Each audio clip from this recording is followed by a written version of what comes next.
You tough. I'm in here with you. I think we're going to be, boom, boom. Yeah. You know the vibes. You know what it is, man. You know the vibes. There ain't but one. Come on now. There ain't but one. We running this thing for about 763 days. We like roaming out here. Mm-hmm. Yes, indeed. I mean, the run started about the same time. It really did. I was thinking about that just now. It's about 2 years. I think we talked about it on the show. What day did Roman win?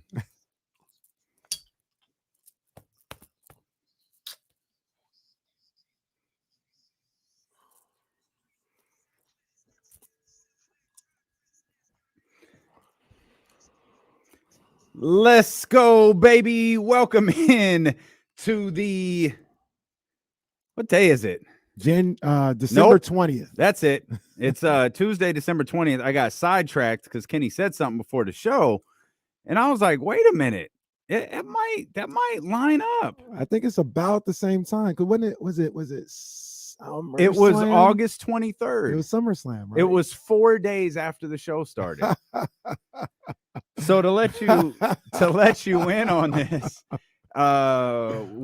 we decided to take our holiday Christmas card for those watching on the stream. I'll throw Jesse up there so you can see. We decided, of course, I say Christmas card, and really that just means our post that's going to go up Friday.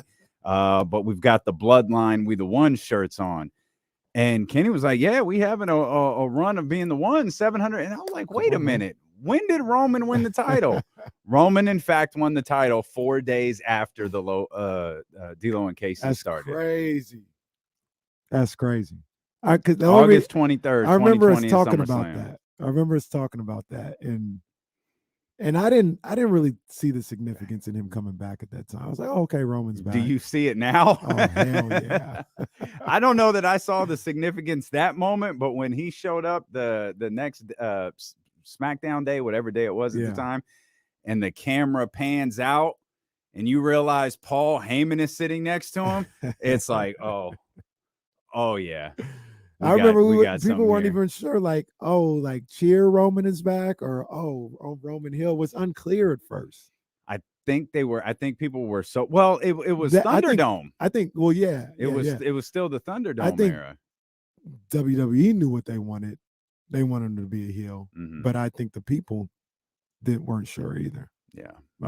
They weren't sure when we came on the scene either. Were we heels? Should we cheer? Now it's just a little bit of everything, but we the ones. Now we got all the belts, just like Jimmy and Jay and Sami Zayn, Uzi. Like we got Charlie Zayn. It was Charlie Zayn indeed.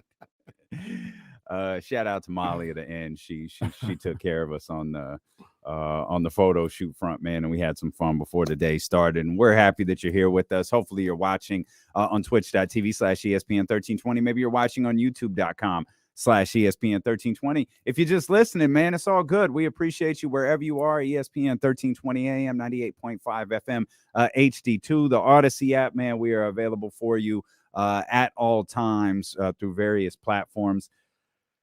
Not the start to the homestand we wanted last night, partner.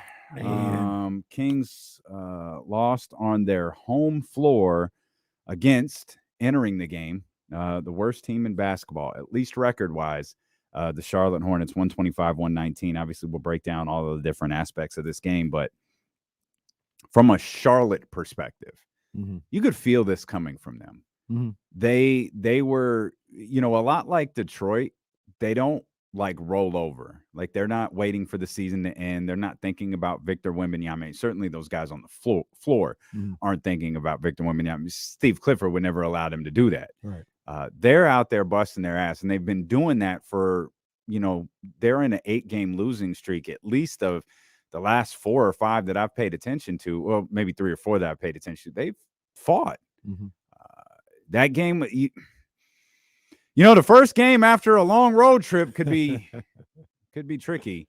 But the Kings did enough wrong, and the Hornets did enough right to where that big run at the end from De'Aaron Fox wasn't going to be enough.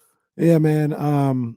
Charlotte, I never really understood why their record. Well, I kind of understood why their record was. We talked about it yesterday. They were without their two best players. Bad, yeah. Yeah, but I mean, they got one of them back, and he's the best player. Mm-hmm. And they have talent on the squad. I didn't think Gordon Hayward was playing, as demonstrated last night. He is the best player. Yeah, I didn't think Gordon Hayward was playing. He played last night. He's a good ball player. Mm-hmm. They didn't have Scary Terry, but Kelly Oubre, that's my boy right there. That's my boy Kelly Oubre. He can go. You never know. I don't think on a night-to-night basis what you're going to get from Kelly Oubre, except he's probably going to play hard. Yeah. But other than that, he's going to shoot. You know that. But man, when you land that good Kelly Oubre, he's just that. Yeah. He's a really good version of himself, and he's really, really good for the team that he's on. And a guy that I noticed in the first game, actually going into the first game, I was like, who is this cat? I wasn't that familiar with him. And, I saw him and I was like, yo, he can play. And he killed the Kings last night, was Nick Richards. Nick Richards had 14 and 11. He's a big body out there. He's active. He's a good ball player. I feel like every big body was frustrating the Kings last night. Yeah. Which is going to bring back some discussions we had yesterday. And you know what? The one thing I'm already perturbed with, and with the Kings being good, we're gonna have to deal with this from time to time. And I'm gonna tell you, I'm not really here for it. I don't want to hear it. This whole notion of it was a bad loss. I ain't trying to hear that, man. What does that even mean? What does that even mean? What's a good loss?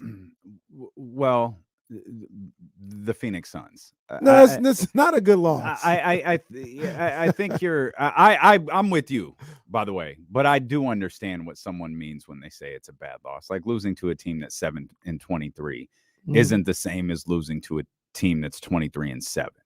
Right, it hits different. Like it especially when you play that, and this is a fictitious team, a 23-7 team, especially if you play that team well. Yeah, well, and I think when you look at the game in its totality, you're right. There's no such thing as a good loss. Those are moral victories. Like there's no such thing as that.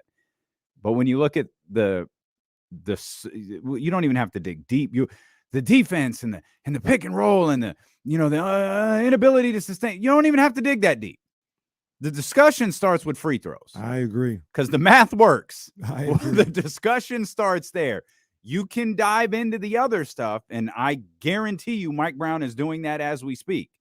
But you start with that surface level stuff of missing as many free throws as they did. What was it, 13? Yeah. I think it was 17 to 31. I think it was. Yeah, 13 missed free throws. Yeah. I mean, Coach Mike Brown actually was talking last night and said, free throws wasn't the reason why they lost the game. It was the way they played, and I understand what he's saying. I respectfully disagree. Make your free throws. Make your free throws. I mean, I'm not even gonna go into like the math of the whole thing. Just make your free throws. Did they play good defense? No. That was the worst offense in the league, allegedly, that they were playing last night, by the way. Yeah, it was the worst. Like I said, man, I don't want to say first quarter points. I don't want to say you got to throw the numbers out of the window with that group, but that's not the team that's been there all year. If they had what's the little dude's name? Theo. If Theo was starting in place of LaMelo Ball. Did you call that man that little dude? Well, he's a guard. Well, but he's a grown ass man. You just talking about him like you just talked about him like he was Little Penny or something. Look, he's taller than me too. But yeah, the little dude out there, the little fella, little guy. Get in there and he's taller than me too. I'm pretty sure of it. But he's a little point guard. So yeah, little Theo out there playing 25 games, starting at the point guard position. Yeah, you're probably going to have one of the worst offenses in the game. When you got number one out there, what did he do to you? I don't know. Theo had a good little game last night too. I refuse to call him Mello. LaMelo. Well, Melo said it's okay. I don't. That's fine. LaMelo. Yeah, boy. He's tough, he's man. good. I got a question. I got a question. I think I'm gonna ask during the break because I don't want to seem like I'm being some type of way because I'm not. I'm just I just think about these things. I'm gonna ask during the break, man, because I don't know. I ain't trying to put it on wax. I don't want to be like that guy. I'm not trying to be like that guy. Well, like Matt George, for those that are asking, Matt George isn't here today. Matt George is here tomorrow. So for y'all thirsty, he going tomorrow instead of Thursday? You're not gonna be on Betty Thursday? Oh yeah, no, he's Thursday. Sorry, I forgot what the day today was. Yeah, he's on Batty. He's the headliner for Batty Thursday. Indeed, Christmas edition of Batty Thursday. I say all this to say, I'm not saying they'd be the number one offense if LaMelo was there all year, but they wouldn't be last. I got you. Yeah, right? He's one of the best point guards in the league. Absolutely, man. So you went up against a little bit of a different team, man, and Charlotte was better last night, and the roster was better last night than the record indicates. And the games that they've played tough and coincide with LaMelo's return. Mm-hmm. Yeah. And so what have I been, I'm going to sound like a broken record. I'm going to say this so many times. It's the NBA. Yes. It's the NBA. There's so much talent in this league. Every team got talent. It's certainly frustrating when you lose a game last night. And, as fans of the Kings or fans of whatever team, you could react however you want to. If you want to overreact, if you want to underreact, if you want to properly react, you're entitled to do all of that. Mm-hmm. I'm not going to put too much weight in it yet. It certainly gives me some different feels for tomorrow night's game, though. Now I thought, maybe you're carrying a couple into that Lakers game, and I was really going to be watching the Lakers as a team thirsty to get back at Sac, who beat them at the crypto.com walk arena. Or excuse me, the Clipper Dave. Arena. Soon enough. Clipper Dave arena. Clipper Darrell. Clipper Darrell. Clipper Dave. Oh, man. Oh, man. Shout out Clipper Dave if you're listening. Now I'm like, all right. Now it's on to the Kings to, hey, you everybody looking at the road trip, like, cool. Now everybody's looking at the homestand, and you dropped the first one against Charlotte. Your book ended, because they're in Memphis on Sunday, right? So the week is bookended with a team that was on an 8-game losing streak that ended, a team that currently could be over by then, but they've lost 10 straight in the Washington Wizards. Mm-hmm. And you've got the Los Angeles Lakers in the middle of all of this. Without Anthony Davis, LeBron James, who knows? Yeah, who knows? Pat Bev telling Chris Paul he's too small. That's down 30. That dude is he's the worst. He's annoying. He really is. I used to really like Pat Bev. I have respect for his game. In the way, he plays his role. He's an agitator. Bro, you're down 30. What are you doing? Let's not even get into the fact that he's Chris Paul and you're Pat Bev in the NBA world. He's going to the Hall of Fame. Right. Like, he's a first ballot. He's arguably the best point guard of this generation. Chris Paul saying your career's too small. You're Patrick Beverley. What are you talking about? We'll come back, man. We'll talk a lot more about this Kings game. We'll open up the phone lines for you as well. Vent, be level-headed, share your thoughts, whatever they may be. 916-909-1320. We are just getting started. We're with you for the next 4 hours here on Sacramento Sports Leader, ESPN 1320. So this is what I was gonna say. Like I said, I don't want to go there, but I feel like I gotta go there. Gotta ask the question, or I'm gonna make a statement and see what everybody else says. To me, and this ain't no knock on the brother, but to me, LaMelo. I like LaMelo better than Tyrese. Oh, that's not crazy. They're different. I would take LaMelo. They're different. I think I do too. People be talking crazy when you say. I've heard people talk crazy about that. That's why I said when he said one of the best point guard in the league, you make an argument he's the best point guard in the league. LaMelo, when he's like, I mean, it's probably a two-player conversation. Yeah. Right. Yeah. When he's like, because I still, he's still working his way back and stuff like that. But LaMelo's he's a 3-level scorer. He can pass the ball as well as anybody in the league. LaMelo, the truth. I mean, rookie of the year 2 years ago.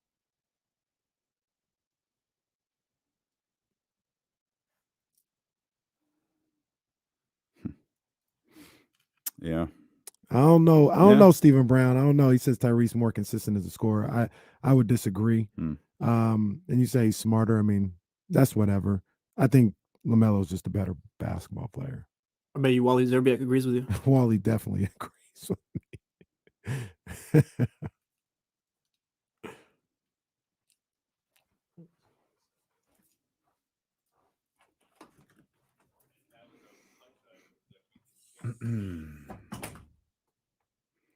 Front Yard Hoop says, I like Tyrese's shot selection better. Yeah, LaMelo's a little more. He's a little more. He's going to be a scorer. But I didn't want to, I ain't trying to like pit these guys against each other. They're two great point guards. Williams wild for that. You see Williams tweet, or I always call him tweets, Williams message. Come on, man. Come on, man.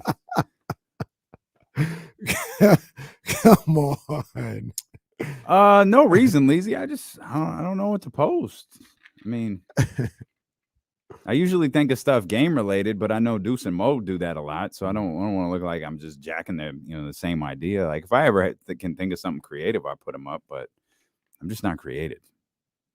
Yeah, we'll get to this too. Pragmatic, man.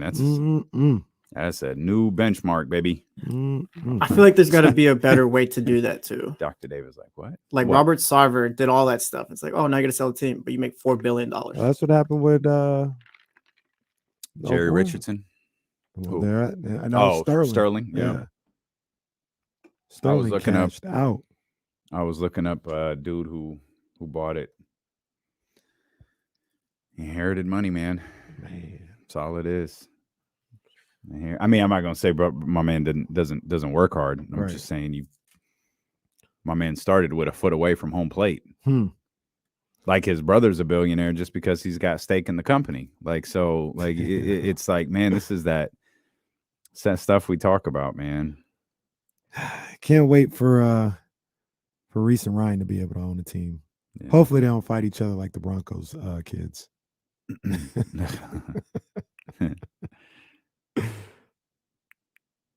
All right, a little coffee recommendation from IPH. Okay, IPH.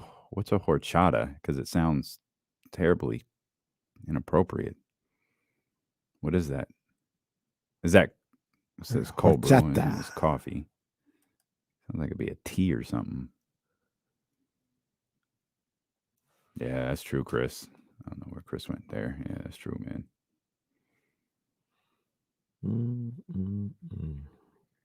Sweet rice drink. Okay. This phone I got in here has like the little cord or whatever connected to whatever you call this thing or whatever, and it's the most annoying thing ever. Like, look how tangled this thing is. Oh man, I don't know how you guys used to deal with that. That's like remember the did you hear what he said? A dick. That's like it was a struggle, bro. On the Shaq documentary when they were doing the Orlando part where they were like behind the scenes at the radio stations and the people calling in on the brown phone. Oh man.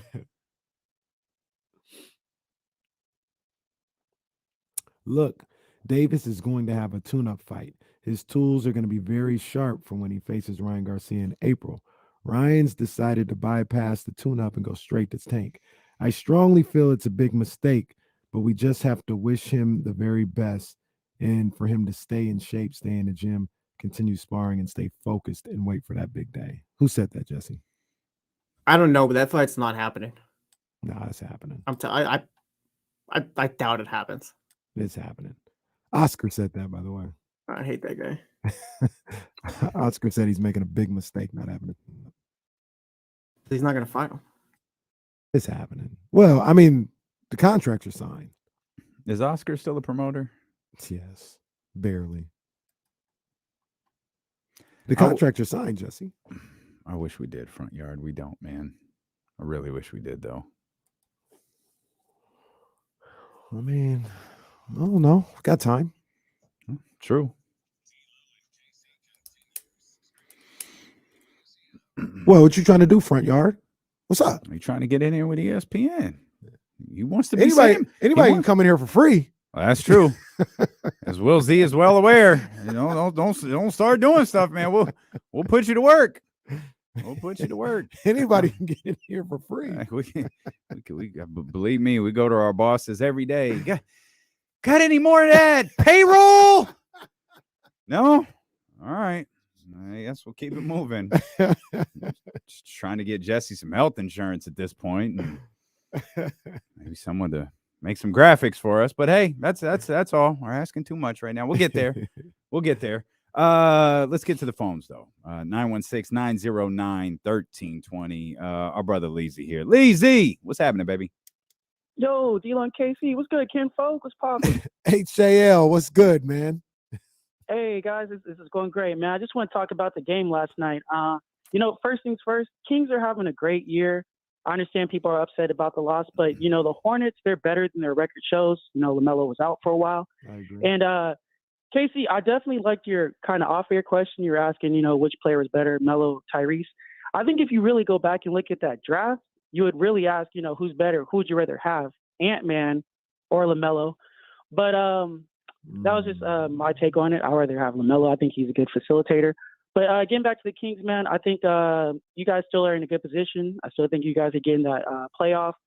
And, Hornets, they have that X factor, Kelly Oubre. So it's nothing to really be hanging your head about, I think it was a good game, though, by the Kings, even though they lost. All right, Leezy. Yeah, man. Appreciate you, Leezy.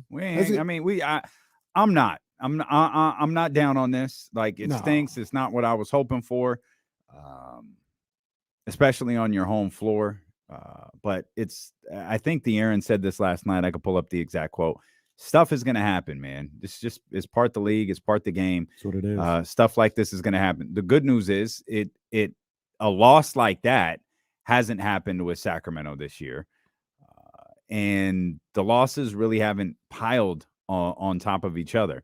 Like you obviously started the season the way that you did. I think there was a 3-game losing streak in there, but they've been able to correct the ship pretty quickly, which has got them in the position that they are. Like, I'm sure Bilo and JC in Portland, they're talking about Shea and what Shea, Portland missed an opportunity last night with the Kings losing to the Hornets. Like, they had Oklahoma City there and couldn't do, Shea at the buzzer. You know me. I was watching the standings. Oh, I was watching the scoreboard and the standings. As you should. So one part of me after they lost, tough loss. What's going on over here? No harm, no that's foul. right. You missed an opportunity to gain a little space, That's but right. no harm, no foul. Yeah. Our guy John Dickinson, 95.7 the game. Mm-hmm. I don't know how he put this together. I don't know if it's like a factual statistical thing. Knowing JD the way that I do, he's a lot like you. He has maybe even you to like a slightly amped up degree in that he has a ridiculous recall. Mm-hmm. Like he has that stat that you're about to read or that tweet you're about to read. I'm very, very confident he researched that. Yeah, I'm sure he knows. He said last night, Kings become the 30th and final NBA team to suffer a bad loss this season. Only team in the NBA not to have a single one in the first 2 months, had essentially had a perfect start to the season for talent level / expectations over the first 28 games before a home loss to a 7-23. So he even Charlotte. put some barometer on what a bad loss would be. Mm-hmm. Like he would, and it is certainly, I'm sure, to a certain degree, subjective Yeah. in what he would consider a good loss or a bad loss or whatever. But yeah, that caught my attention too, because we knew that the Kings hadn't had one like that. We had, I've lost track of what it was at this point, but we had that record below 500 teams. Mm-hmm. And I know the Kings had lost to Miami when they were under 500. They had lost to Golden State when they were under 500. Right. I don't know that there was anybody else on that list. I don't know that there was anyone else. So again, it's Golden State and it's Miami. Right. And now it's Charlotte. And these things, they're going to happen. You want to see them. The biggest thing, and this is what we talked about a couple of years ago. I still think it holds true. And so far, so good. You're going to lose games. You're going to lose games that you think you should win. You're going to lose games that we expect them to lose. The key to all this is you can't let it go more than 4 or 5. You know what I mean? Like you can't have no 4 or 5, 6, can't have 9-game losing streak. If you do that, because you're going to win enough, I say that to say, because you're going to win enough games where you're going to have your own 2, 3, maybe 4-game winning streak. And if you can stop the bleeding, and we're not there yet at all. They only lost 1 game last night. But if you can make sure you stop the bleeding, and I also think it's important to win at home. Yeah. You know, if you do those 2 things, the Kings will be right where they want to be as far as postseason play. I still think they're going to be top 6. They're gonna make the playoffs outright. But it dawned on me at this moment. I don't know what it is about these Charlotte games the last few years. They already played in Charlotte this year, didn't they? They won it, and they won a game that some people like. If we're doing that, this is why I don't like doing this. If we're doing that, they probably shouldn't have won that game. Can you refresh my memory? I know Aaron they played. Gets hurt. Davion That's goes crazy. right. That's right. Delhi that's hit right. some big shots. Yep. I got you. The Delhi game. It was 115 to 108. Yeah, Matthew Dellavedova played 8 minutes in that game. He was a +10. Kevin Herter was 5 of 10 from 3. Domas, boy, how much is the wasn't he in foul trouble? how much has the season changed? 1, Domas fouled out. He played 31 minutes, 9 points, 16 rebounds. That's in comparison to what he did last night with 28 points, 23 rebounds, and 7 assists. Wow. Ooh. And he surpassed Chris Webber as the player with the most 20-20 in 5 games in Kings history. That man was a problem. And I believe the math now is it took him 43 games to do it, 44 games to do it. Took Chris like what, 377 or something. It took him more than 43. Yeah.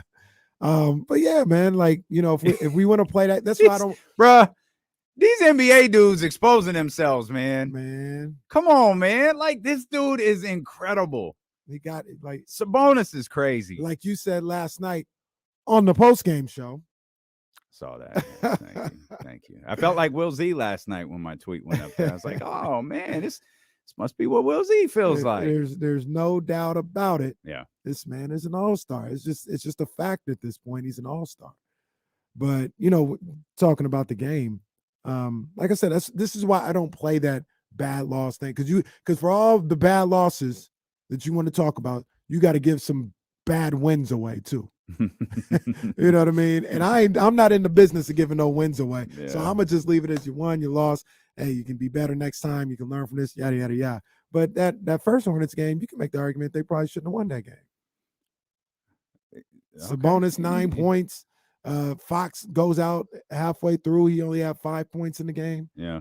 Davion did something that he hasn't done all year. Well, I mean, you want to talk about Orlando? Orlando there too. Talk about Orlando. Orlando there too. When Kamara called the pull up her around the world. Talk about that one. Yeah, they out there. Let's get our man Ross in here. 916, and the phone lines are open for you, man. By the way, real quick housekeeping note. We got everything we need for 2:30. Yeah, okay. Troy Taylor's going to be with us. Wanted to make sure we had gotten that set up, but the new head coach for Stanford football, Troy Taylor, is going to be with us coming up at 2:30. Normally, we talk to Coach David Patrick, Sac State today. Mm-hmm. They're traveling. He's going to be with us on a game day. He's going to be with us tomorrow. So Coach will be with us tomorrow, right near the top of the show. And Troy Taylor coming up at 2:30. Really excited to talk to him. It's a big week in college sports for sure. Now let's get to our man Ross, man. 916-909-1320. What's happening, Ross? Yo, what's up, fellas? Just touch on the game real quick. It's just one of those nights.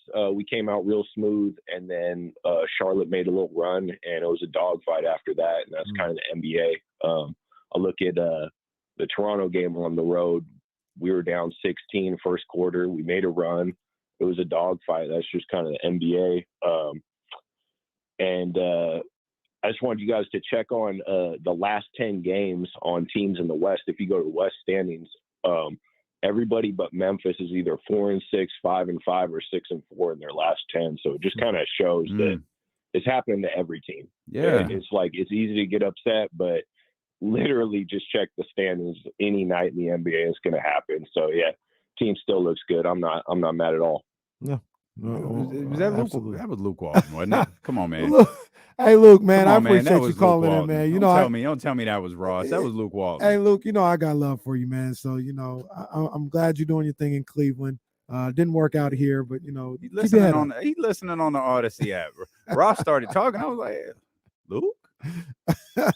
That's you? It's all right, Luke. Welcome to call the show anytime he wants to. Anytime, man. Anytime he wants to. Anytime. But Ross is right on. Ross. Yeah, he absolutely is, and it's Memphis who is 8-2 in their last 10, and yeah, everyone else 6-4, 5-5. Hell, the worst is 4-6 down with the playing teams at the bottom. But yeah, he's right. Top 10 teams are all kind of the same. That's Houston and San Antonio 4-6. Same thing. Did you see one of the hottest teams in the league? Their run came to an end yesterday. The Orlando Magic. The Orlando Magic. Yeah, the Orlando Magic. Their run came to an end off a team that I didn't like them before. Now I just think I really just dislike them. Oh my. They're different things. Like I don't really like that team. I don't get it. Now I think I just dislike them. That's the Hawks. DeJounte Murray is not helping things for me when it comes to liking the Hawks. And Trae Young. Trae Young is looking funny in the light. Trae's looking. And I like Trae. I've defended Trae a number of different times on here, but I don't know, man. I don't know. Trae's diving a little too much into this heel persona he developed at Madison Square Garden with WWE. Hey, I'm looking at the standings and I'm looking at last 10 and all this other stuff. And, I scroll up and I go to the Eastern Conference and damn. Yeah. Washington with a fat 0-10 and last 10. I'm gonna need them to win before Friday. Well, the worst one, Charlotte. They ain't as bad as Washington. Well, Charlotte's 1-9. They're worse because the one was the one is last night. The Kings are the one in 1-9. Man, I'm gonna need Washington to beat Phoenix, man. I'm gonna need them to get a win before Friday. Yeah, I agree. But they got Phoenix and then they go to Utah, right? Yeah. Hey man, get that Utah win. So again, remember this, because last night was the second night of a back-to-back for Charlotte. Remember that on Friday. It's the second night of a back-to-back for Washington. It's the 6th in a 6-game road trip, and they're coming from Utah. Yeah. If the Kings don't win on Friday, man, you might just have to fizzle the beam out. That's 3 NBA excuses why a team lose. You might just have to fizzle that damn beam out. I'm gonna need Washington to get one, man. Get one before they come. LeBron didn't play last night, did he? I don't think LeBron played last night. So yeah, back to back. Yeah, so I don't know. I assume he'll be here tomorrow. Yeah, we know Anthony Davis won't. Yeah, he'll be here tomorrow. I never miss a chance to play in Sacramento and be asked about his first game here. Every time. Just note to our wonderful. Don't do that. Don't do that. Like just literally every time he's here. Just stop it. He's gonna be back in like 3 weeks. He really will. Speaking of, I text our girl this morning. I was like, Trista, hey, yo, what day do you get in? I'm gonna start laying a game plan. Yeah. Text me right back. Thursday the 6th. Okay. And I'm typing, okay, cool. I'm typing the reply like, yo, maybe we could do something yeah. So, and I'm, thank you. I'm typing the reply like, okay, cool. And then it dawns on me, wait, Thursday's the 5th. Did she mean Thursday the 5th or Friday the 6th? So I'm like looking at the phone. It was like, okay, I can't send this. So I delete the whole text and go to respond like, wait, you mean Thursday the 5th? And then she responds again, or maybe it's Friday. So I text her to find out what day she was going to be here, and she doesn't know. Oh, well, she sent me 2 different days. I was like, well, that okay. So I get all But right. to be fair though, that's what happens. We'll get Kenny to get us a table on Saturday. Yeah, we'll get Kenny to get us a table at Saturday. It is at his favorite steakhouse. And shout out to Morton's, man. Well, get your people to set your little VIP booth aside and we could take Trista there and show out. Hey man, shout out to Morton's. You know what I'm saying? Drake. See, Kenny's Kenny's Drake saying, bar sponsored by Morton's. Kenny's saying Morton's, like he actually knows Morton, like Morton, the dude in there, like him and Kenny roll like that. So I love a good Morton steak. But yeah, LeBron, how's it the first time since the first time since your rookie year when you played your first ever game here? You've seen this. What does it mean to see this team electric again and to see this? Oh, that's this arena. Yeah. Hey, these are my people. Who asked? We got to be better than who would ask that question? Who asked that one? Like, now you're back and you see it electric. Who's that? Oh, I could see James doing it. I could absolutely see James asking that question. I think it's Matt. Well, because I think James is gonna stick on the game, like the present moment. Not to say that he wouldn't ask that, but he's one of the first questions, and his first question ain't gonna be about. Oh, that's true. Back. That's true. That's true. But I could see Matt George asking that. Matt George or Matt Sean? George. Matt. I can't see Sean doing it. I don't think Sean would do it. Okay. Matt's gonna ask LeBron's opinion on his tweet to De'Aaron Fox. Like, LeBron was my. LeBron, I'm going to read you an exchange between me and De'Aaron. Will you tell me if this was out of line or not? He said on skates was an overreaction.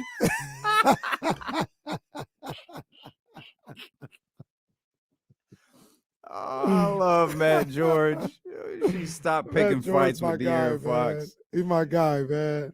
Oh, hey, Fox, man. And Fox is my boy too. Fox, man, come on, man. Matt George. Leave Matt alone. Leave him alone, man. Leave Matt alone. Oh, man. Look, De'Aaron said, skates? Oh, okay. De'Aaron said, show me the clip. Yeah, I need the clip, man. And De'Aaron was right, by the way. He wasn't on skates. Now LaMelo was hitting some shots. LaMelo was explosive last night, man. He finished at the basket a couple of times. Like he was really, really good last night. He was hitting some fall away threes off the bounce, catch and shoot. I mean, I feel like he hit some shots, and De'Aaron had some moments where he forced him into some tough shots too. So De'Aaron did about what you could do with somebody like LaMelo in that situation when he started feeling good. I guess the key to all that is, and it's easier said than done because LaMelo is one of the great point guards in the game today, is you can't get him to the point where he can get in a rhythm. Mm-hmm. You know what I mean? Like, because what they say, Charles and all them, once the house is on fire, it ain't nothing you could do about it. You got to make sure that he's uncomfortable for as much as you can during one of those games. Well, you can't like spray it with a fire hose. Like it's just over. Well, it's still burning. Oh, it's burning. Hot, get the women and children. And then once the fire's out, there's smoke everywhere. It's a mess. It's a mess. Yeah, he got cooking late, and it's again the frustration of that game. I didn't realize until it was over that De'Aaron had 37. Like I knew he was really working in the fourth quarter. Yeah. I didn't realize he had 37. He was hitting. I was too focused on what Sabonis was doing. I'm about to buy a Domantas Sabonis jersey. Oh, man. Like I was so focused on what that dude was doing. Oh, it's De'Aaron. Oh, okay. Fox getting to the basket. Like, yo. And I think Mark even, I think this might be the quietest 30 points we've seen. And it was like 4, and then he scored 7 more before it was over. It was loud in that last 4 or 5 minutes. It was. Yeah. It was loud in that arena too, man. Yeah, it was that arena was cooking last night. It was electric. Hopefully it's like that on Wednesday and Friday. Well, hopefully it's like that moving forward. I'm pretty sure it will be. I think pretty so. sure it will. They said it was a sellout last night. Yeah. They said standing room only was only thing available. I'm gonna tell you something I don't like. We haven't gotten to and I get it's business. Mm-hmm. We haven't gotten to a place where we're buying tickets to see the Sacramento Kings yet. You're buying tickets to see who the Kings are playing still. And you think so? Yeah. I don't know. So explain to me this then. Why is there such a drastic difference in ticket price between Monday, Wednesday, and Friday? Because I mean that's a poor example though. 'Cause Why? It's Wednesday. Like it wouldn't be that way if the Bucks were in town. You don't no, No. but I think you, It's so it is it's literally because two team specific. It's like the Warriors and the Lakers are on a different class than out here than the rest of the NBA. If the homestand was and these Hornets, so what bothers me though is these aren't secondary prices. These aren't season ticket holders trying to make money off these games. These are what ticket prices actually are. They're more expensive when the Lakers and Warriors are here. yeah, it happens. I mean, it happened. Like I said, it is specific to those two teams. Like the Bucks, the Celtics might be in there too, but the Bucks, the Cavs come to town. If it was a Hornets, Bucks, Wizards, You know, homestand, Lakers they'd tickets be all the same. are literally twice as expensive Yeah, as Friday's game versus Washington. I mean- Thank God the Washington Wizards are here Friday and not the Lakers. I mean that's I don't know what the NFL does, but that's everything. That's like the Giants with the Dodgers. The Giants do that for weekend and weekday games. Weekend games are more expensive than weekday games, regardless of the opponent. I just don't like it. I don't like it either. I'm not defending them, just saying what happens. But I do think, I mean, you know, they sold out. They put 17,300 on a Monday for the Hornets. So I at first I thought you were meaning like the fans are still coming for the other team. and not No, the team. I meant You the like ticket actual sales. ticket prices Yeah, for ticket sales. for Yeah. Laker games are like I was looking through a website of a mutual friend of ours where we can go buy tickets. Mhm. And I was like, oh, okay, I'm looking at Friday's game. All right. It's just for fun. I looked at Wednesday. I was like, I'm sorry, what? Let me click this again. Monday, Friday, Wednesday. It was twice as much. Yeah. Wow. They sell I mean, out I every know that time, man. I know that's part of the game, but for some, I don't know why it was so glaring to me yesterday. It's like, is that paying to see the opponent? Is that what the Warriors do? Do the Warriors do that when the Lakers are here? Is it just the Lakers around the league? Is it like if it was the Bucks, for example? You said what happened if it was the Bucks? So it's not Giannis. No. It's not a star. I It's think the it's- actual team. I think it's specific to that. And then like I also think it's regional, right? So like the Bucks, it might be a little different now because the Bucks are like a championship team or whatever. But in Milwaukee, when the Bulls come to town, I bet those are like when the Lakers come to town here. Because the Bulls I go, see. those Chicago fans go crazy in Milwaukee when the Bulls are in town. I see. Mm. It's like when the Kings go to play the Knicks, those tickets skyrocket at the Mecca. Yeah, everybody wants to get in there and see De'Aaron and Domas. Mhm. Yeah, I can't blame I them. want to see two all-star people. That's what it is. Yeah. This is a 2 all-star team right now. Yeah. Uh, I got a question I want to ask. Okay, I got a question I want to ask you right now too. Uh, What do you think the Kings are doing right now at practice? shooting free throws. Oh, that's 100%. Actually, I tell you, we're getting a live report from practice. They're shooting free throws. I mean, they may actually, you may know that for sure, but I actually want to retract that and say they're probably working on some defensive rotations. No, they're shooting free throws. I think that part of practice is over. Oh, okay. No one was allowed to see that. Yeah. Or hear that. Probably about more to say, there's specifically, no one was allowed to hear I that. mean, that was the first, second, third, last thing free throws the last thing, but Mike Brown was upset with the defense. I want to ask you something about Mike Brown now when we come back. Okay, we'll do that. D'Lo and Casey return here. Phone lines open for you as well. 916-909-1320. Sacramento sports leader, ESPN 1320.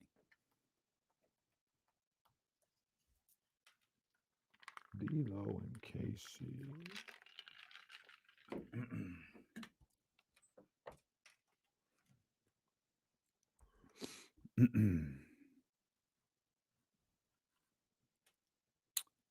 What's the Giants breaking news? Yeah, The that press bullshit. conference thing? Well, everything got canceled because Oh, I see. Carlos Correa, they found something in the physical. So it's not still ain't off, but it's on hold, which isn't a good thing. I'm sure it's fine. I don't think has this ever happened in the history of professional sports. I'm trying to think. You guys see the Giants thing with Correa? Yeah, we were just talking about it. I'm I glad was on to the see phone. you My listen phone. to the show. I was on the phone right now.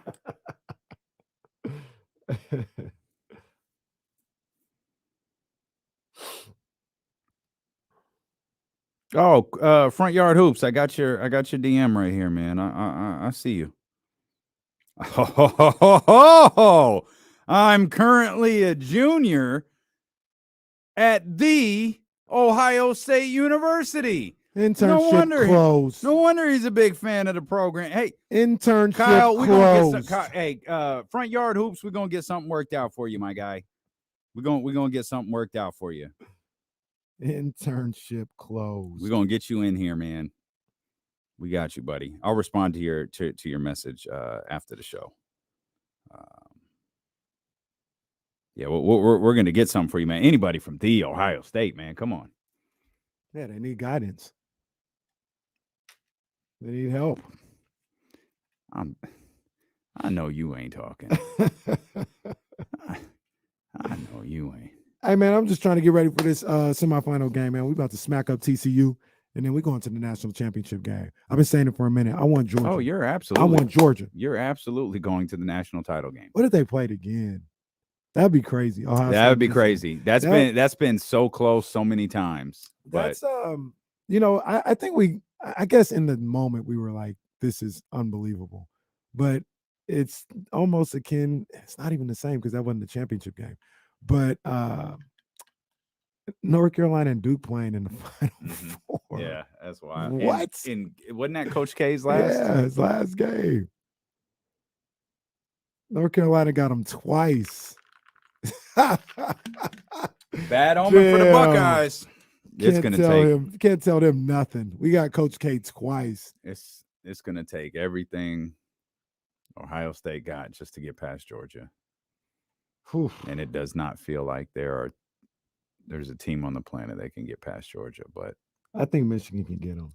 I don't know if Ohio State can do it simply because they don't defend well enough. Because they can score with them, they can get up and down the field with them. I don't think they can stop them when they need to. You know what gives me hope that they might be able to do it is that it's been such a long ass time since they played football. There's that too. That was the thing. Even though I wanted to see USC in there, that was the thing I always knew in the back of my mind. Like, they can't stop them. I think they could score with them, but they can't stop them. By the way, I did this. I did it like right before the Kings game started, so I didn't tweet this because no one would have cared. I told you I do this all the time. I went to CNN.com to see what they had on their front page, right? So that was the news yesterday. Like that's what you'd expect from a news website. That's from CNN. So I thought, how is Fox News covering this? This is a shoot. There's no manipulation here. This is what Fox News had on the front page of their website. Come on, man. Oh, yeah. Come on. This is why people hate the media. That is CNN yesterday. This, Fox News. Man. Wow. Come on, man. Wow. That's Hacksaw Jim Duggan. Okay, I was thinking. You dare disrespect the good name of... I know who he is. Oh! Tough guy.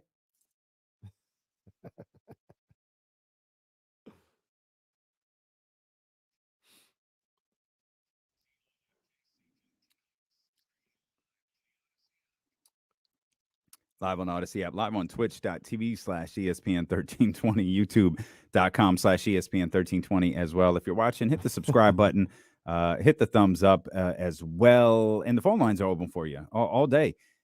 916-909-1320. Troy Taylor, head coach, Stanford football, going to be with us coming up at 2:30. Jason Jones of The Athletic and the J Street Vibes podcast going to be with us. Let's see what dumb questions I can conjure up to ask him this week. He's going to be with us coming up at about 3:20 or so. So I was doing a little more research. Looking up Hacksaw Jim Duggan? Definitely not looking up Hacksaw. I'm praying for you. Everything that went down. That's Oh, he's fine. Yeah, Oh, praying for you. that particular news organization blew that story up to something it wasn't. He didn't even press charges on the guy. He was like, "Nah, it's cool, bro. Get out of here." So I went and did a little research, here, and I went Warriors Lakers at Chase Center. And the cheapest ticket there is $230. That's the cheapest? Cheapest ticket, section 211, which is up in the nosebleeds. And at Chase Center, that's a real nosebleed. That's a high arena. Yeah, $230. They play the Minnesota Timberwolves a couple days before, I think. Get in the building for $89. Oh man. Section And those 211. aren't secondary market prices. Those are regular listed prices. Regular prices. I get it. $89. I get it. I understand. It's business. Yeah. It's just It does suck. I don't Like, know I why agree I with was you. particularly agitated by it last night. I was like, man, there are people who are never gonna like $239. Was that was a price I saw for a Lakers ticket. Yeah. The 100, the 200 at the Golden One Center was pushing, $100. And I get it. Like I get business. I'm not dumb to how business moves. It's like, man, like, shoot, that's crazy. That's tough. And like I think about this stuff now, because I have a family of 4. Right. I'm gonna spend $600 Right. to take them to a basketball game up in the nosebleeds. Mm-hmm. Come on, And that's what it cost. Come on, man. Yeah. Because and here's the cold piece. Here's see, that's the thing. We're very, very fortunate. Yeah, we can make some calls. Most people can't make phone calls. Right, but even us, we're very fortunate. We can make calls for Charlotte. We can make calls for Washington. Your text message is going to get left on red if you make a call for the Lakers. Look, I don't even put my people in that position. Neither do I. Neither do I. Neither do I. I don't even. Though your courtside seats are always waiting for you, no matter what. Like you don't. But They're that's the not. good thing. You don't have to ask for them. I don't put my people in those positions, man, because I ain't even going. I already know. I went to Kenny's Connect. He was like, "Yeah, it'll be $1,200." Oh, but I know Kenny. He was like, "You ain't Kenny. That's too damn bad." Oh man. Cold world. What did you let's get Jared first, and then I want to know what you your question about Mike Brown. 916-909-1320. What's up, Jared? What is up, guys? It is December 20th. It's De'Aaron's birthday. It's my birthday as well. Hey. I'm glad I get to share a birthday with my favorite point guard in the league, man. But our boy Matt George had a birthday gift for De'Aaron last night, didn't he? Woo! I don't know why Matt keeps doing that. I don't know what Matt's trying to do, man. I mean, he's always poking his head in places he should not be. Well, to my man, when he's trying to apologize, he's like, happy birthday, by the way. Hey. I didn't know he tweeted him happy birthday. We might have to get Matt on to today. the defense of my guy Matt, he wasn't trying to do anything. He was watching the game. He made a statement about the game as he saw it. De'Aaron And just that's asked his for some job. clips. That's his job. And De'Aaron demanded more. So, okay. So for those by the way, De'Aaron Fox. Happy You know birthday, what I fella. just realized? I'm Damian Barling. Acknowledge me. He's Kenny Caraway. Yes, sir. Max the Demon asked about that way in like 12:05. I didn't even realize I've been it. sitting here to like, what's off? Like, what's wrong? Like, I looked over at the screen like, oh my, I don't know why because we started talking about Roman Reigns, so that's it. That's how it all got started. But happy birthday, De'Aaron Fox. Happy birthday to our man Jared. Yes, indeed. And if memory serves, happy birthday to our Sean Cunningham.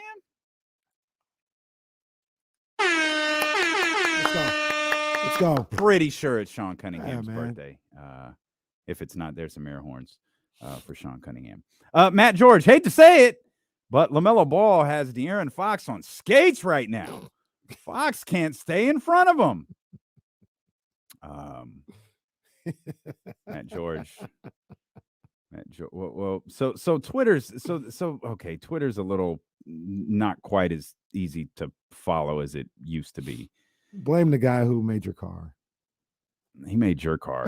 Skates equals broken ankles, which is inaccurate. My bad. Melo got by De'Aaron a few times in the fourth quarter.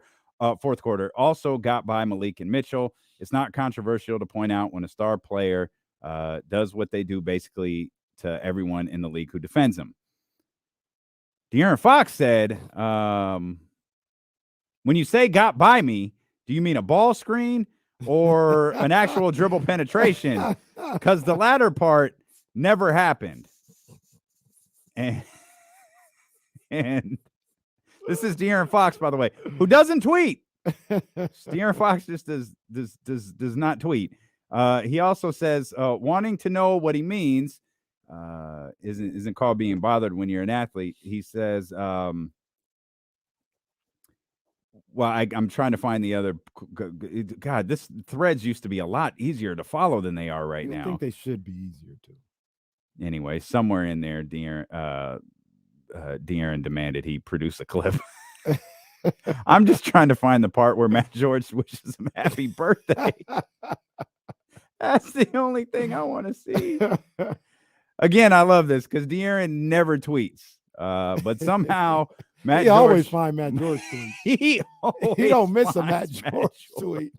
I think he's got Matt George notifications turned on. He don't miss a Matt George tweet. Oh man, that's tremendous. The crazy thing about it here is, and Matt's just that's our guy. Matt's just having a good time. But I'm looking at all of the shot attempts right now for LaMelo Ball in the fourth quarter. And did you get access to our special program back? No, but NBA.com does that. Oh, okay. Yeah. They stepped their game up. But I'm looking, and right now Matt George would like me to tell you that he hates us. We love you, Matt. We out here defending you. I'm looking right now. So LaMelo took 10 shots in the fourth quarter. 3 of them were on De'Aaron. Mm-hmm.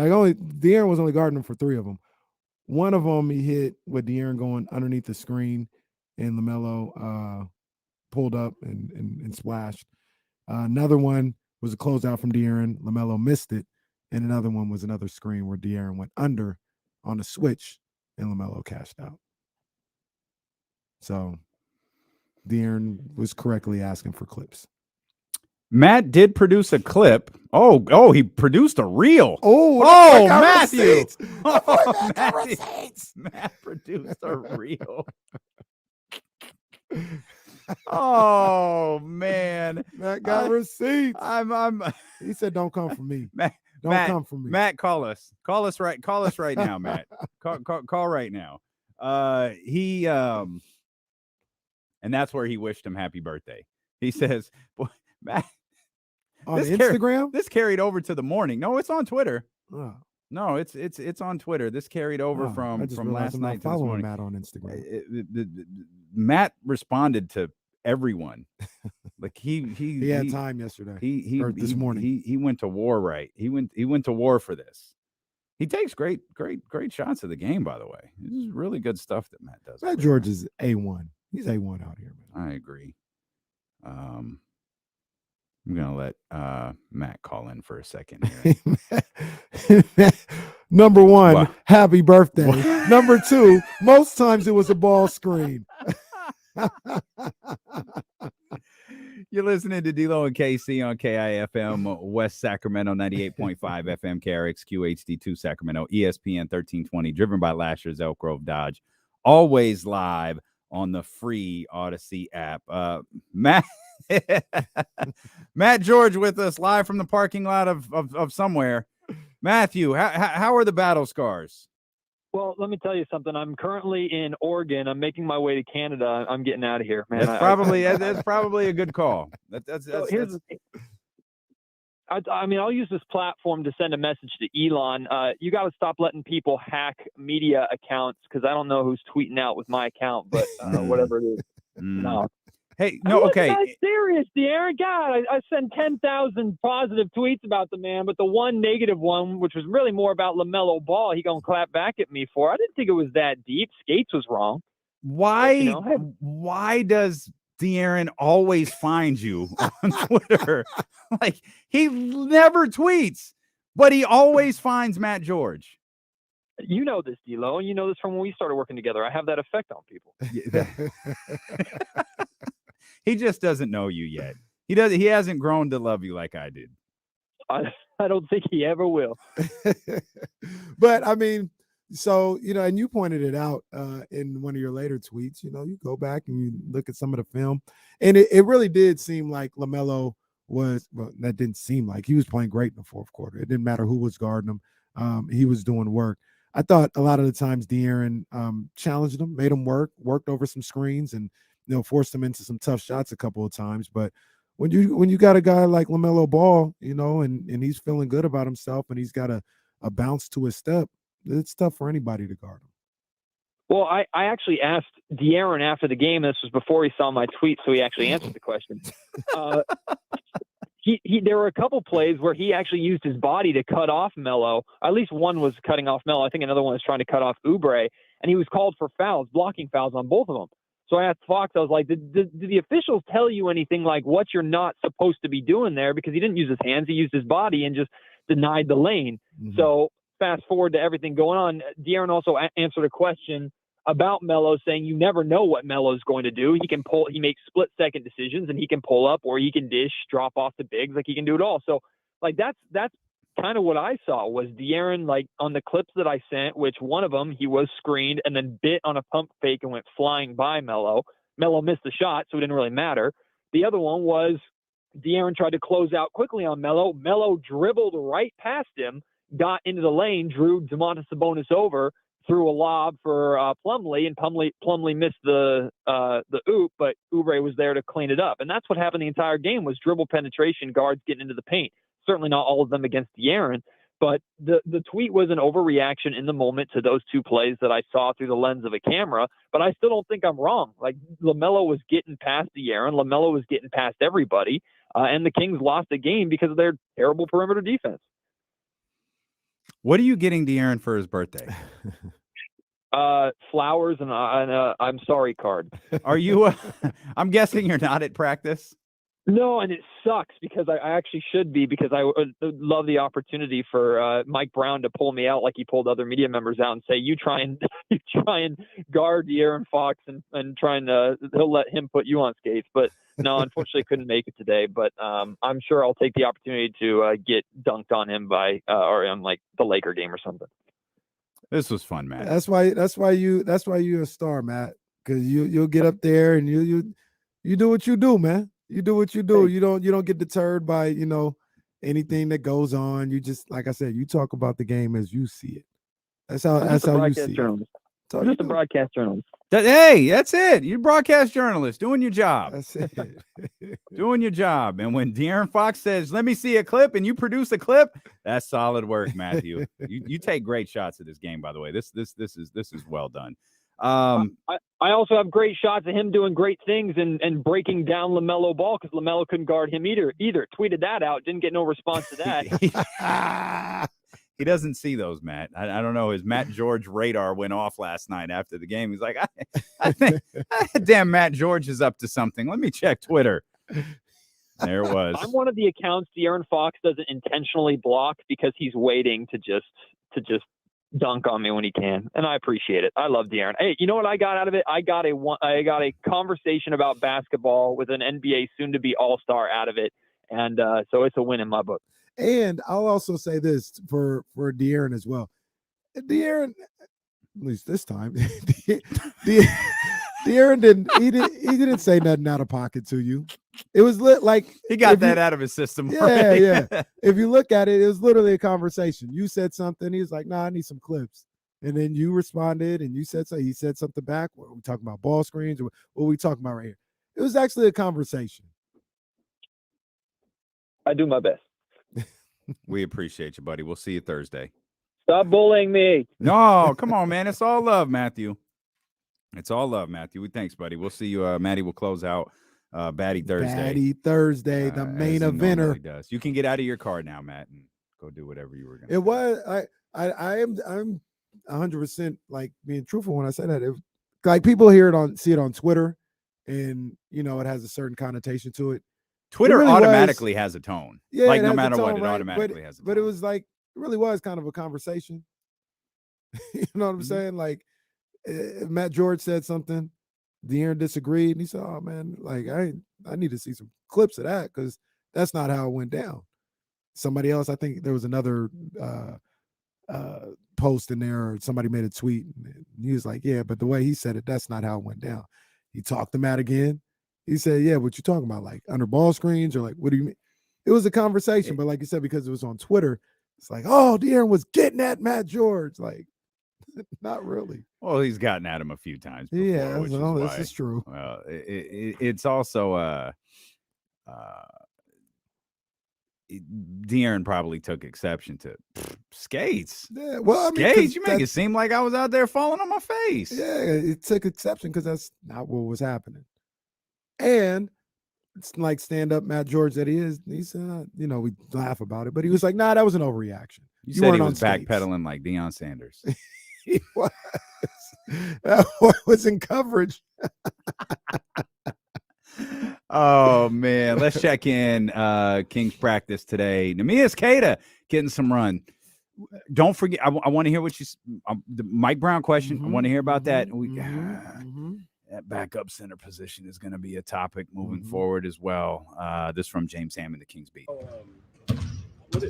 What did you make of the opportunity last night to kind of step in that game and kind of fill in the void for most of Bonus was out? I wanted to come out there and just play hard. Knowing my role, I got to come in there, just play hard, just get rebounds, go fight for loose balls, get my teammates open, just do it as best as I can. Did you have an idea that was going to happen in that game? Yeah. The guys have been telling me for the past 2 days, just stay ready. Coach told me before shoot around, we're going to you early, so just be ready. Just do what you do.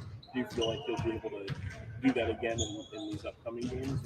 Yeah, most definitely. I'm always confident in my ability of doing what I do, be able to impact the game in multiple areas, and just be as versatile as I can. I'd love to hear more of what Neemias Queta said, but for some reason it felt like the basketballs kept getting louder. I'm about to say, were they working on power dribbles in there? What was going on there? Like, who My amplified the sound? Like, I love the idea that the media is done right off of the practice floor, but it's like someone took their microphone. I know, I don't know who asked the first question. I didn't recognize the voice. I know the second one was Sean Cunningham.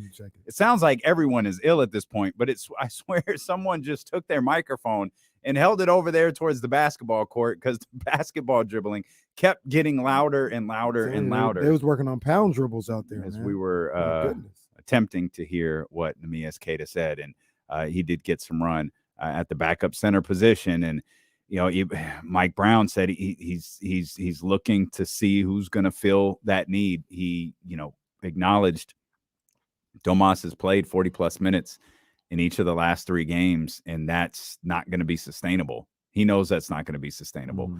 And he says Rashawn's going to get a look. We're going to keep trying to find out who that can be. Yeah, man. So this was, we didn't even plan this. It's just we just on the same wavelength. This is part of my question. This is what I wanted to ask you. That's why we the ones. What Mike Brown said after the game. He's pushed every right button at this time. So I'm not questioning him, but I'm like, my thought was like, man, like you got to give these guys some time. And I didn't think Chimezie Metu had played bad long enough for them to be like, all right, we need to find a different answer at backup center. I will answer it this way. I like the idea of seeing Neemias Queta. First, I've long advocated, like, if we're talking like minimum minutes, let's see it. What does it look like? Give him an opportunity out there on an NBA floor. And as someone said yesterday, give an opportunity on an NBA floor, not against Joel Embiid. In regards to that remark, I don't, as Troy Aikman loves to say multiple times during a game, he might want that one back. Only because Mike was clearly frustrated last night. He said flat out, the way we played, we didn't deserve to win that game. And I was already thinking, as that run was happening in the fourth quarter, I'm like, is it possible to steal a game on your home floor against the worst team in the league? Because I think the Kings might be about to do it. And obviously they didn't. And Mike was furious about it. And you could see it every time he called timeout. I know Katie pointed this out a couple of times, particularly at the beginning of the fourth quarter. Yeah, I was doing the same thing she was doing. No timeout, 58 seconds in. Okay. And I don't know. Well, yeah, I don't know if Mike is like, okay, come on, guys. Like, we can't do this every quarter, like every game. We can't do this all the time. Right. Play through it. This is me flipping the script. Fix this yourselves. And like they couldn't. And when he got to the point of finally having to call timeout, he just had this look of, who is this team out there? Like, y'all, like, there's no point in me calling timeout. Y'all, he had a look on his face as you aren't hearing a word I'm saying to you. Yeah. I mean, I don't know if he wants that remark back, because it was harsh. It felt harsh on particularly Rashawn, who got a DMP last night. Chimezie Metu, who I think that's his first DMP in, I'd imagine, weeks. Yeah. And Keita still. This is this is what it's going to be with Neemias Queta right now. Like it's absolutely what I expect, but I still believe if you give him time, he could fill that void. It just could also be, you need someone who could play more minutes. And that's what Mike Brown was talking about last night. Domantas Sabonis playing 40+ minutes. We can't do that every single night. Right. And having a learning curve for Queta, a potential learning curve for Neemias Queta might not be conducive to winning. Yeah. And that's a balance that Mike has to walk. I just go, and I don't have any problem with Queta getting minutes or Rashawn or anything else like that. I just go all the way back to Metu, and he was playing so well when they were winning, and they had some tough times and some tough defensive lapses. I didn't think after 2 or 3 games it should be like, all right, well, I need to find a solution at backup center. I mean, especially considering how well he had played for how long. That he played really well for the first 20 games or something like that. And then he has a bad 2 or 3 game stretch, and it's like, I need to find a backup center. I don't know, man. I don't know about that one. So I'm looking at a lot of comments here in the chat house on youtube.com/ESPN1320 and twitch.tv/ESPN1320. Like, yo, I agree with Mike Brown. He's right. I think Mike Brown believes what he said last night. I just think he probably wished he hadn't said it in that setting. Because that's tough. Like you've got to talk to those bigs now. You've got to talk to those guys in practice today. And get them motivated to, and maybe that's the motivation. Who wants this spot? Because I need someone to take it. Yeah. We can't put Sabonis out there as long as we are. I need someone to come get this spot. Yeah. I don't have a problem with him saying it, especially if he believes it, which I know he does. I don't have a problem when he's saying it. I question whether or not, like, you're giving anybody an opportunity. Like, how much of an opportunity are they really getting when they play 3? Like the last time Chimezie played, he played 4 minutes against Detroit. Game before that, he played 5 minutes against Toronto. Like, which means Rashawn's playing like 3. Yeah, like they're not really even getting the opportunity to get in the flow of the game, and to get 2 different spurts in that game. 4 minutes. I'm just assuming he's not playing 2 minutes in the first half, 2 minutes in the, like, that's just like a 4-minute stretch that he's out there time. That happened versus Detroit. It was Metu in the first half. It was Rashawn in the second. Now I have a question for you that I'll ask you when we return here. It's D'Lo and KC on Sacramento Sports Leader, ESPN 1320. Let me slide real quick. Looking for a Kevon Looney. Yeah, he very well may be. He very well may be.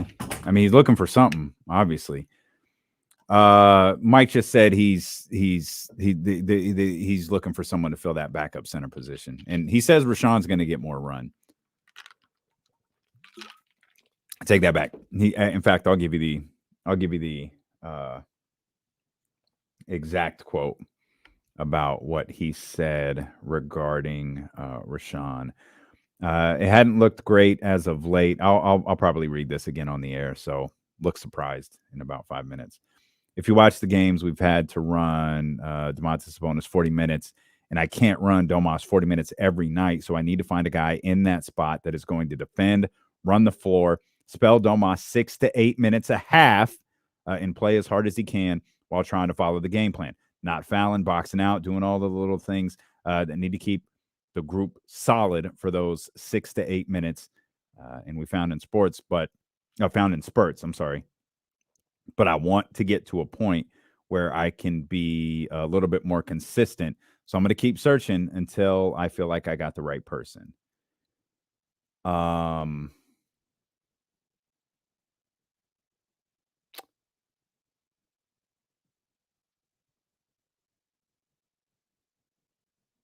trying to find I guess it's not included on this transcript I got, so my apologies. I know he said something about Rashawn last night because James tweeted about it.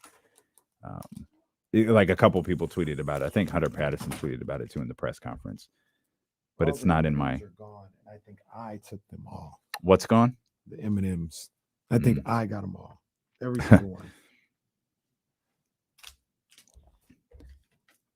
That's what you're getting in your stocking. Just a big ass healthy bag of M&Ms. Over under, Lynn was sick. I believe he's available. He was sick for a few days, but I believe that's done.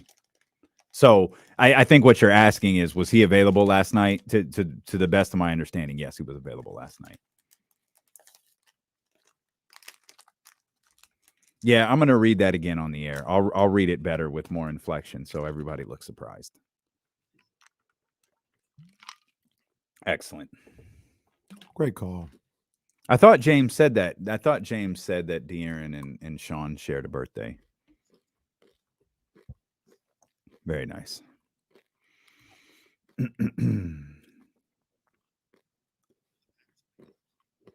Yeah. So they can. I haven't dug deep into the scenarios. Like, is it realistic? Yeah, they just have to win out. That's it? Yeah. They got Miami, the Vikings, and the Lions. I'd be sick. I'm really upset. I had to go stocking, stuffing, shopping this morning. I'm upset that I didn't buy you a big bag of M&Ms to just leave here so you don't have to go to the vending machine. It's probably the only time I eat M&Ms. Like if I go to the store to get candy, which I almost never do, but if I'm like at the gas station, I'll be honest with you, I'll probably get Hershey's white chocolate. The bars? Mm-hmm. But I don't, it's one of them things, man. Like we don't keep candy in the house. We have cookies, but there's only like a certain cookie that I'll eat. Oreo, lemon, and those farmhouse chocolate chips. Oh my gosh, those things are crack. Absolute crack. Cocaine. Tell me about your history with crack. Well, aside from potentially selling it in my dreams, that's about it. Yeah. I still can't get over you eating lemon Oreos. No, they're bomb, bro. They're bomb. So I'll be honest. This when you first said it sounds weird. The show has grown quite a bit, so people might be hearing this for the first time. It's not a chocolate with a lemon flavored thing in the middle. It's a vanilla cookie with the lemon flavored thing in the middle. That's much more. That makes much more sense to me. Lemon isn't dessert though. That's facts. My man speaks the truth right here. Shout out to Jesse, the MVP, as always. Why? Now, what are you guys talking about? we've been over this a million times. I know how much you love lemon Oreos. Lemon is not a dessert. Lemon is some stuff I put in my juice to cut the taste of kale. How can you possibly say that? Why would you say lemon is not a dessert? I'm sorry. And I'm not even a foodie. But how could you say that? What are you going to do? You going to sit down and peel a lemon and eat it? That's not how it works. No, it's not.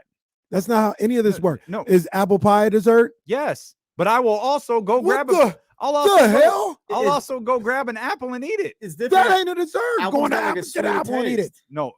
What's that, Jesse? Apple's got a sweeter taste. Like it's got like the desserty taste. Lemon is like lemon is for your tacos, bro. Yeah, lemon's for all right. He's right. It's for your tacos. Lemon juice is a seasoning and not for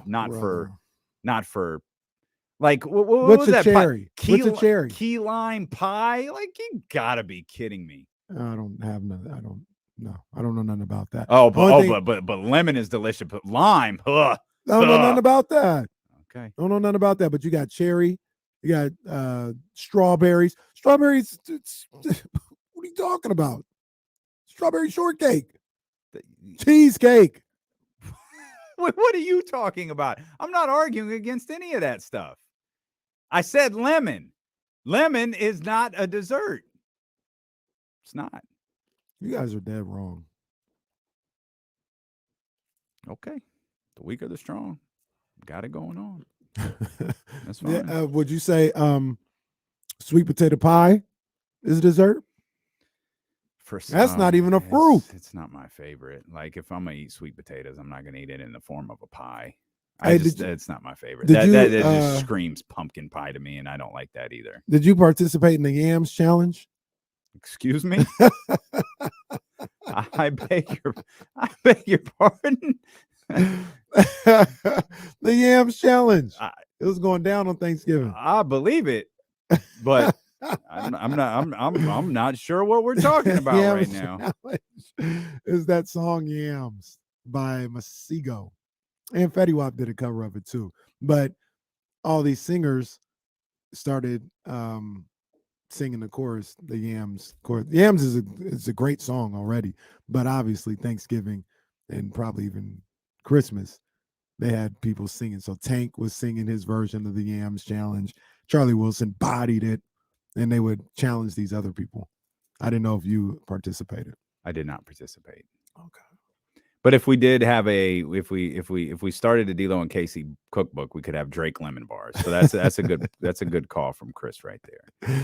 See, I'm making this is what I'm making this weekend, starting like Friday. Mm-hmm. I'm making chocolate chip cookies, but not like my daily chocolate chip cookies. Okay, I'm making some baddies. I mean, what more do you need to do? I'm making brownies. Okay, that's a good look. And then I'm making apple pie. Those are the three. Did you hear him, Jesse? So the three guys make. This guy just screamed me down for apple 15 pie, minutes. Apple pie is now more, he's making apple pie. No. I'm not on your team here. Apple pie is more. I've never had apple pie before, by the way. But apple pie. Okay, I'm thank you for your 2 cents. The guy's never had apple pie. Apple pie is more of a dessert than lemon anything. He's right. First of all, but the way but to be fair, the only way that apple pie works for me is with ice cream on top of it. Otherwise, that's disgusting. Don't need ice cream on my apple pie. I'm not this even. This is the most outrageous thing you've ever said. Not even going to have. You're advocating for lemon flavored desserts, but you're turning your nose up at putting ice cream on apple pie. I'm not even going to have apple pie in general. I don't like pie. Yeah, pie's trash. What kind of pie, Casey? So you're more of a strudel man, are you? I don't even advocate. I'm dealing with a sophomore class. I don't even advocate for any of this stuff. The only thing that I like is my mom's lemon cake. That is like you can say whatever you want about lemon dessert. I really don't care. But that lemon cake, Oh, that's dessert. Is the woman who introduces herself as my other mother, is she making that cake this weekend? Yeah, probably so. Yeah. It don't matter. I'll tell her right now. She'll make one by the end of the week. I don't need. Okay, I'll drive to Elk Grove. I'll have it by Thursday. I'll bring it in and put it in there. No, don't put it in there. It won't last 5 minutes in there. Well, okay, given the fact that it's Thursday, we might be the only ones here, so that could work. That could work. We'll try that. As Brian says, we're here for the cakes. That feels a lot like we're here for the cakes. It feels a lot like the Yam Challenge right there. We're here for the cakes. Lit. Oh man, that's coming. That's a shirt coming to DeLoandCasey.com next Christmas. We're here for the cakes. Okay.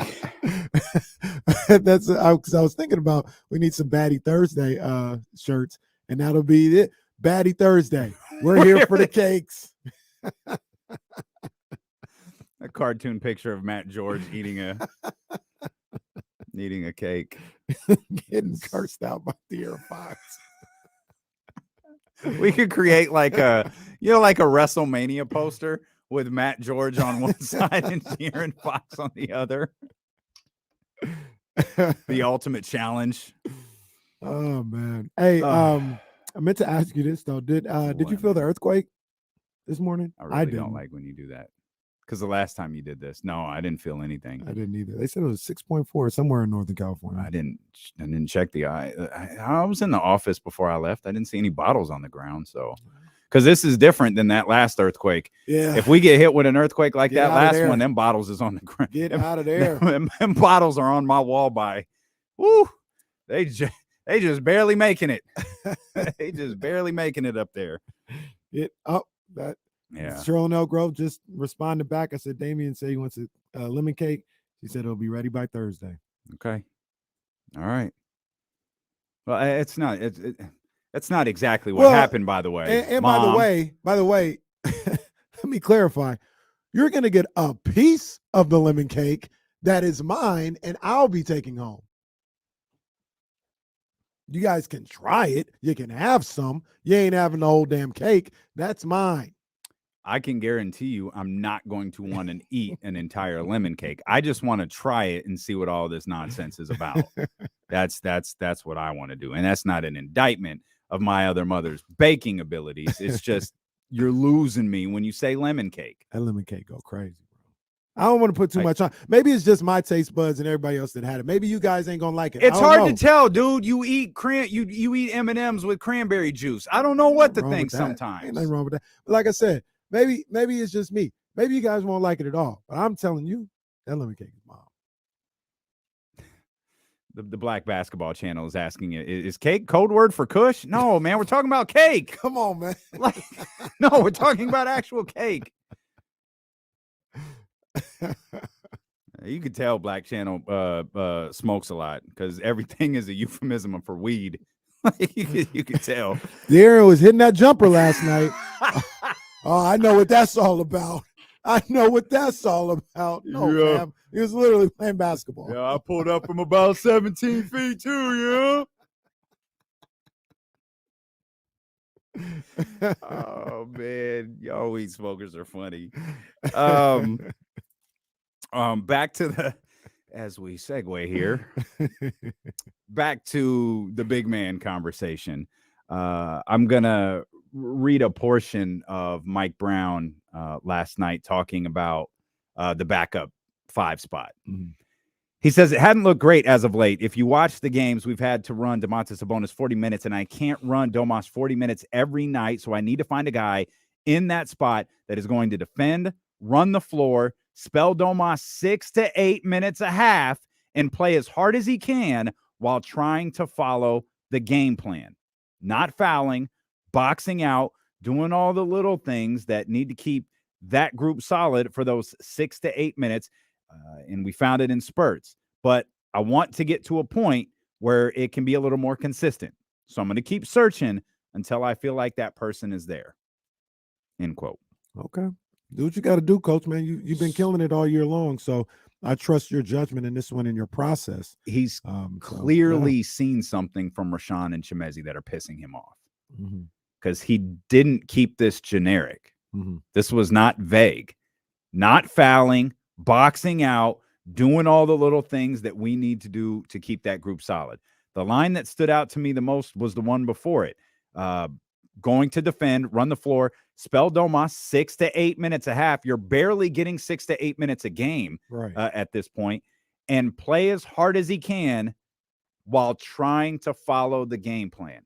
He's clearly seeing something from Chimezie and or Rashawn that's bothering him. Mhm. My question to you is, though, how much, and we talk about this a lot, and it's a question I'm going to ask that I don't expect you to know the answer to. How much of it that is, because you talked about the minutes that Chimezie has played. 4 minutes. What are you really going to see? Rashawn, 3 minutes. What are you really going to see? Is he seeing something in practice that's pissing him off? Is he seeing something in practice that's steering him away, where it's like, if he pulls that out there versus so-and-so, he's getting the hook. And we saw, and I think it was Will Z that pointed this out the yesterday against Detroit. It was essentially Chimezie in the first half and Rashawn in the second. The plan may have never been to go to Rashawn Holmes. Mhm. Seeing what he saw from Chimezie Metu, he never went back to him. Mhm. And at this point, dating back to that first half of that Detroit game, he still hasn't gone back to Chimezie Metu because he didn't play last night. Yeah. I don't know, because you talk about practice, and I'm trying to think off the top of my head how much practice they've really had as of late.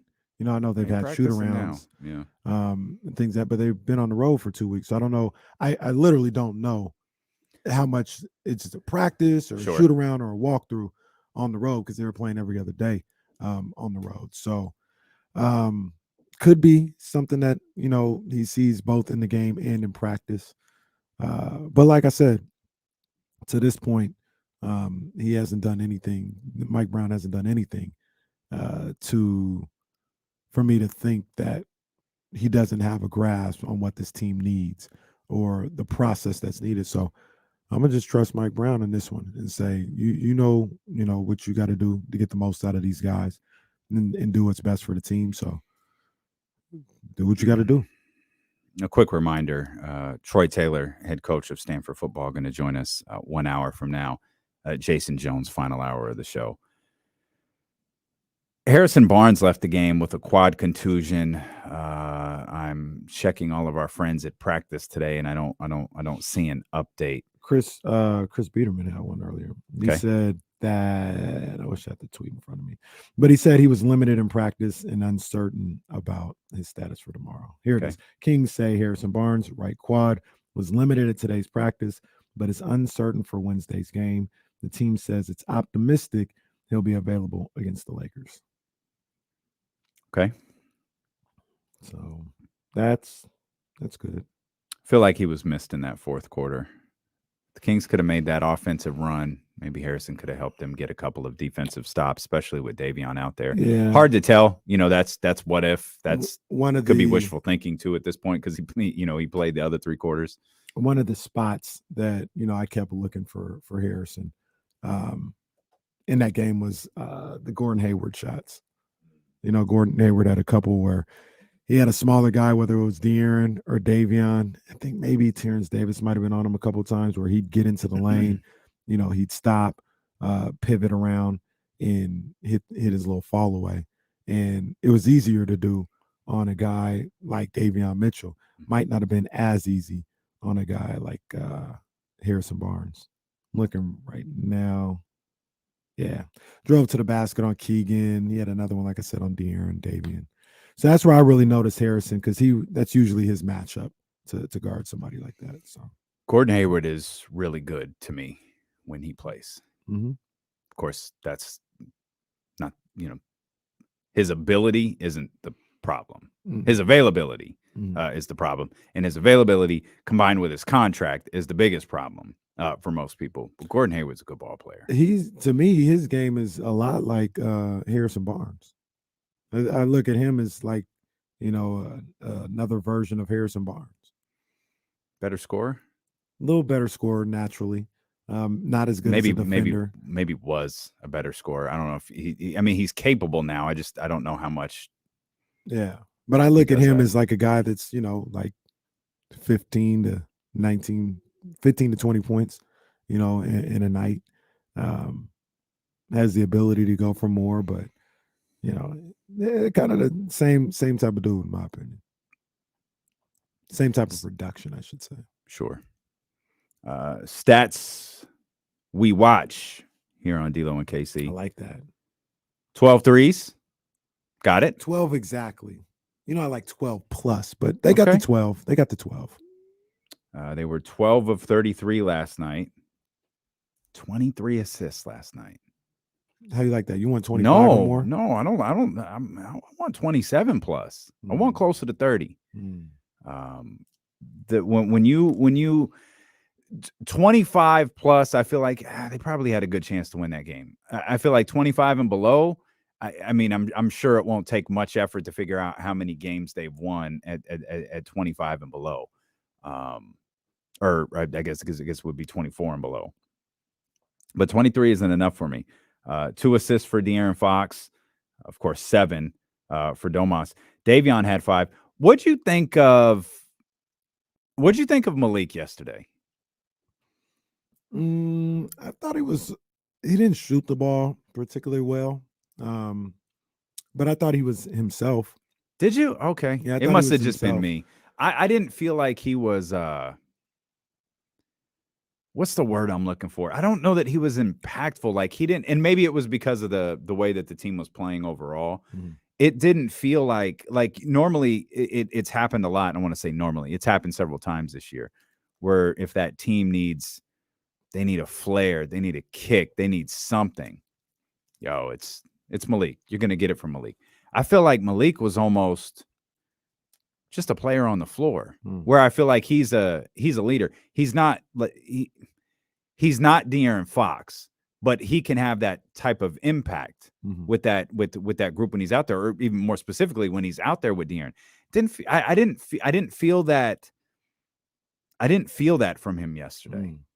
But maybe, but you say other. Maybe it was just me. Yeah, I thought he was normal. I thought the thing that really probably stood out the most, and maybe it was something different, but the fact that the shot didn't really fall. Could be that. Yeah, I might just 1 be of 6 from beyond the arc. I just might be used to my man hitting and the when Malik, obviously the crowd pops when the team scores, but when Malik scores, yeah, he energizes the building. It's got some Austin vibes to it. Like it hits pretty hard. Glass breaks. Yeah, like Malik, like, oh, we're happy to see this guy. Oh, we're happy to score. But when Malik scores, it feels like it's got a little energy to it. Yeah. Because I know for me, when Malik hits one of those threes, you're wondering, Katie Christensen, Buddy Hield vibes. How many he's gonna hit? Like all he needs is one. How many he gonna hit now that he hit that one? And you can see when he's kind of feeling it a little bit. Yeah. And so I always get this little like anticipation when Malik has knocked down a couple of shots or had a couple of strong possessions in a row. I thought Terrence played well yesterday. I don't know that he was particularly great on the offense. He wasn't even really good on the offensive end, but there was I'll say Terrence played a stretch really good where the Kings started to make that run in the fourth quarter. I thought he was a big part of, and that was it. Yeah, that was it. They just couldn't. I know they made the subs there, and they couldn't. And this I think is a testament to the Hornets. They couldn't put them away. Mm-hmm. They had some runs. They had some moments where it looked like, all right, they got the momentum that they needed. They're pushing. The crowd's involved. It's getting loud, and now it's just a matter of time before the Kings put this thing away. And every time they would do that, the Hornets seemed like they would respond with their own 7-8-0 run. So you got to tip your hat to the Hornets, man, because they could have fell into the whole mantra of, NBA basketball. Oh, we're tired. Second game of the back-to-back. We tried, but, now they're, overtaking us a little bit. And it didn't happen.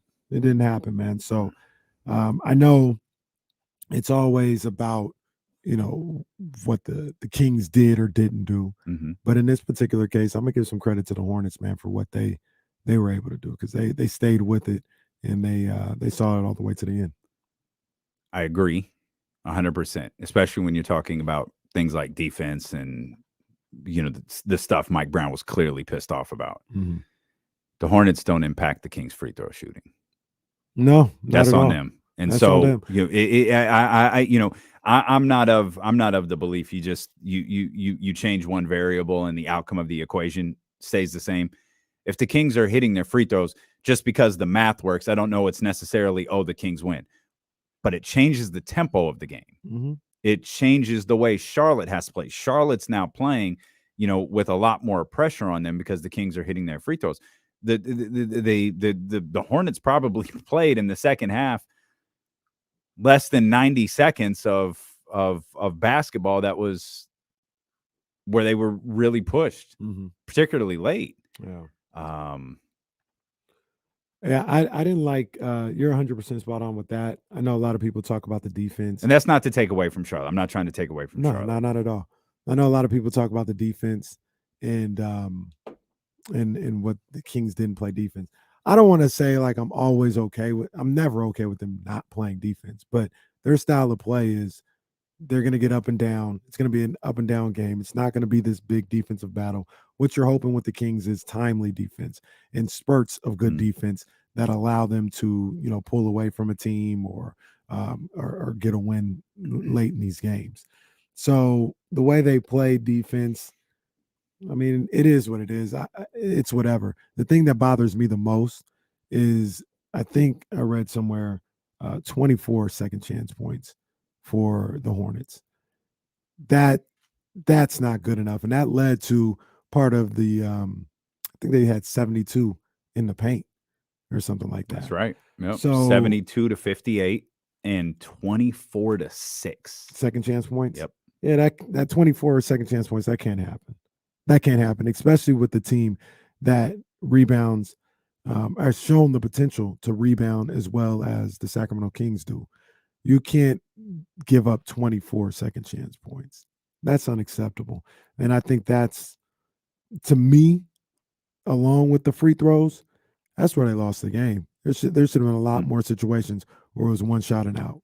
Looking deeper into that second chance point stat, obviously 24 to 6 is glaring. Perhaps even more glaring is the Hornets were 10 of 12 on those opportunities. They made them pay. The Kings were 3 of 12. Did not make them pay. They had the same amount of opportunities, but you said it perfectly. They didn't capitalize on it. Nope. They didn't capitalize on it. We'll step out. We'll come back. We've got Mike Brown coming up at practice today.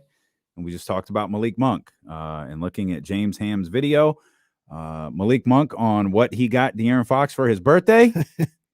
Well, you might want to hear this. We'll have that for you when we return here. It's D'Lo and KC on Sacramento Sports Leader, ESPN 1320.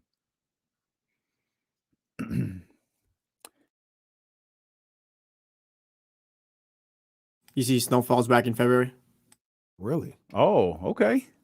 Better be nothing like season 5 though. I still got to get caught up. But be like Usher. Don't play like that.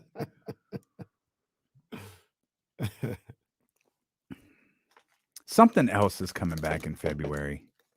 The Powers are back. That's okay. That's what it is. BMF and Powers come back. I think BMF comes back right after January. Power, not Power. BMF. That's what it was. You tweeted that a while ago, I think, and I was like, oh, okay. They're doing a season 2 of Winning Time, right? Yeah. Mm-hmm. Did you look at that watch I tagged you in? Yeah, it's bad, right? Fire. Yeah, that's bad. Everything they do is pretty dope. Yeah, their reserve collection is really nice. Like they keep it legit. Like it comes out for a little bit and then it's gone. Yeah. They brought them back, and those don't go on sale. I think either Cyber Monday, Black Friday, both of them, whatever. Their whole line was on like sale for 50% off, and I was like, oh, come on, man. The only ones that weren't were the reserves, which is what they're hyping for the 22nd. Those watches look so nice. That's fire. And it's a black owned brand. Well, now we're talking. Mm-hmm. All money in. Oh, let me see what this says. Hold on. I don't know. I felt like I was down, and then I just felt the 300-pound guy, coming back. So Was that the pause that we got tagged in? No. Hold on. We'll get it. Hold on. I saw that.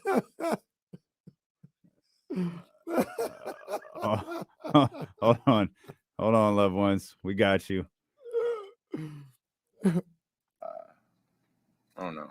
I felt like I was down, and then I just felt the 300-pound guy, coming back. So I'm like, pause. But I don't know.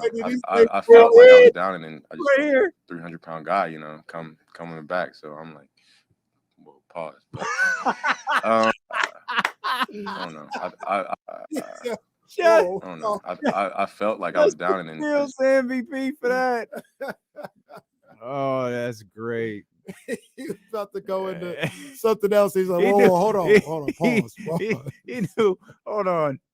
Yeah, what's my man? 300-pound guy, coming back. So I'm like,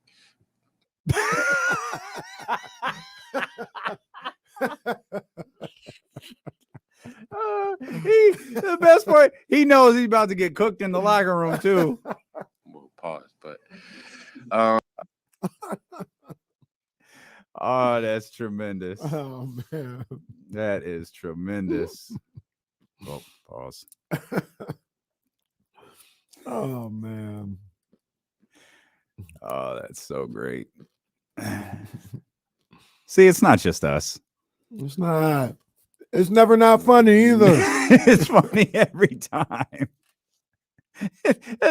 He's the pause before saying pause. Whoa, pause. Oh, John Bull, that's your guy. That's your guy. That is your quarterback. He knows. He knows. He's probably a listener of the show. He should be. No, Justin Fields' guy. Hey, he's having a hell of a season this year. He is. He's nice. He's a playmaker. I don't know if he's like this great quarterback right now, but he's a playmaker. 100%.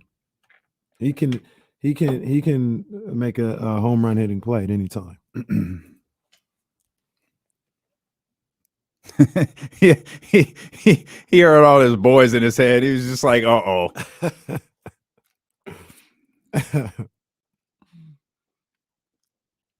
The watch company is JBW. I think I read, and I know this sounds cheesy, but I think it stands for Just Bling Watches. Bling.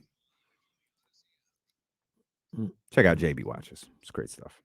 Check out Justin Fields as well. Yeah. National treasure, Justin Fields. You know who you can't check out today is Carlos Correa, because all introductory press conferences were postponed today because of something that the Giants found in the physical. What's this here? See, the Giants have almost backed themselves into a corner. That man could have spinal injury. Well, you got to make the deal. Free agency's over. Can't even go out and get nobody. Now we got to do this deal. No, he's missing a foot. That's fine. Just do it. Just do the deal. God damn it! I said do the deal. Was that Vince? Who was that? That's good. That's good. I like that. We'll clean up our act in about 45 minutes when the head coach of Stanford football joins us. Coach Troy Taylor coming up. We got power rankings on the way as well. And then Jason Jones, your partner over there on the J Street Vibes podcast, will be with us in the final hour of the show. Did you see, just a quick side note, I just thought about this right. You see the Celebration Bowl? Or like, maybe not the whole game, but the highlights? I didn't. The Jackson State versus South okay. Carolina. I did. Central. Yeah, I did. Yeah, man. I would look like I didn't watch the game. I saw the highlights. Looked like a great game. Deion, coaching his last game at Jackson State. I'm pretty sure it was pretty emotional for those guys. The further away I get from that situation, the more I appreciate what a special time that probably was for Jackson State. However long it was going to last, we knew it wasn't going to be a lifetime, but however long it lasts, those 3 years or so, I'm pretty sure were a pretty special time, pretty great ride for everybody involved there. I don't think those players are nearly as upset as like Twitter was and media members were. Like, I think those players kind of know what time it is. And I'm not saying like every single one of them, Mm-hmm. but I think a lot of them, like most people know in those situations that I think it's maybe different if you're at Texas and a coach leaves to go. I can't imagine who's paying more money than Texas, but you get the idea. Like if you're at like a major program and a coach leaves, it's probably a little bit different of a feeling. Like I don't know. Maybe I'm stalling Deion out too much. I do think the coverage of this whole thing has been unfair, and not even like the immediate reaction, but the Athletic posted an article yesterday that was like the title of one of their emails about the unintended consequences of Prime's exit. Like, oh, okay, I'm interested. It was about recruits leaving. Yo, I'm sorry. That's not Deion's exit. That's not Coach Prime's exit. That's every coach ever. Their exit. You're framing this as if people are leaving because Deion Sanders is leaving. No, like that's what happens when a coach leaves. Like recruits decommit. It's not unusual, but they plastered this article all over the place as if what was happening at Jackson State was something. Oh my gosh, can you believe what's happening?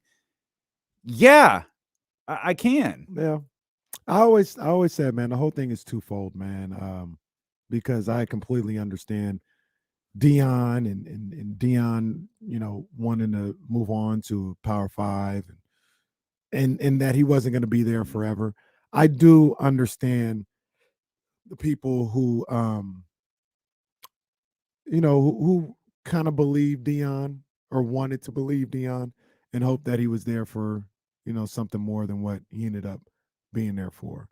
Because I do think that he had an opportunity to kind of jumpstart changing a little bit of the dynamics of college sports in general. I ain't even gonna lie to you. When I saw him get introduced at the Colorado game, I was like, oh man. Oh, damn, Deion. Like you left. Oh. Let me ask you this.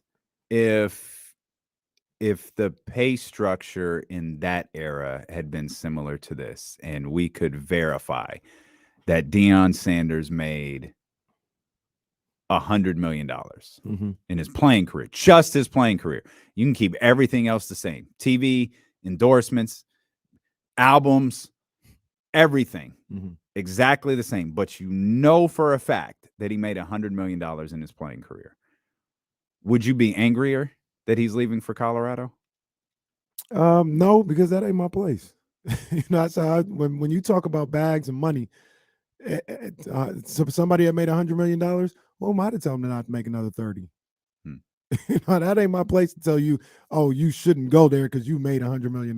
Like, no, that's not for me. I would hope that, maybe the $100 million would be enough for you to maybe not be so willing to chase a bag or whatever the case may be. But, that I always believe that's not my place to tell somebody when and what money they should or shouldn't take, as long as it's legal. Well, according to my dreams. Judging by some of the things you said yesterday, I made the right decision in my dreams. I guess you did. You're a good man, even in your dreams. Mike Brown is a good guy too, because he continues to advocate for his players. Here's Mike Brown at practice today. Kings fans around the world, yes, around the world, not just here in California and Sacramento. Kings fans, Domas, Foxy, you can vote every day, all day, any day, starting today. What's today? Foxy's birthday, December 20th. Please vote. Domas, Foxy. Let's go now, baby. Get them in there. Let's go. So all-star voting is up, and I mean, come on, man.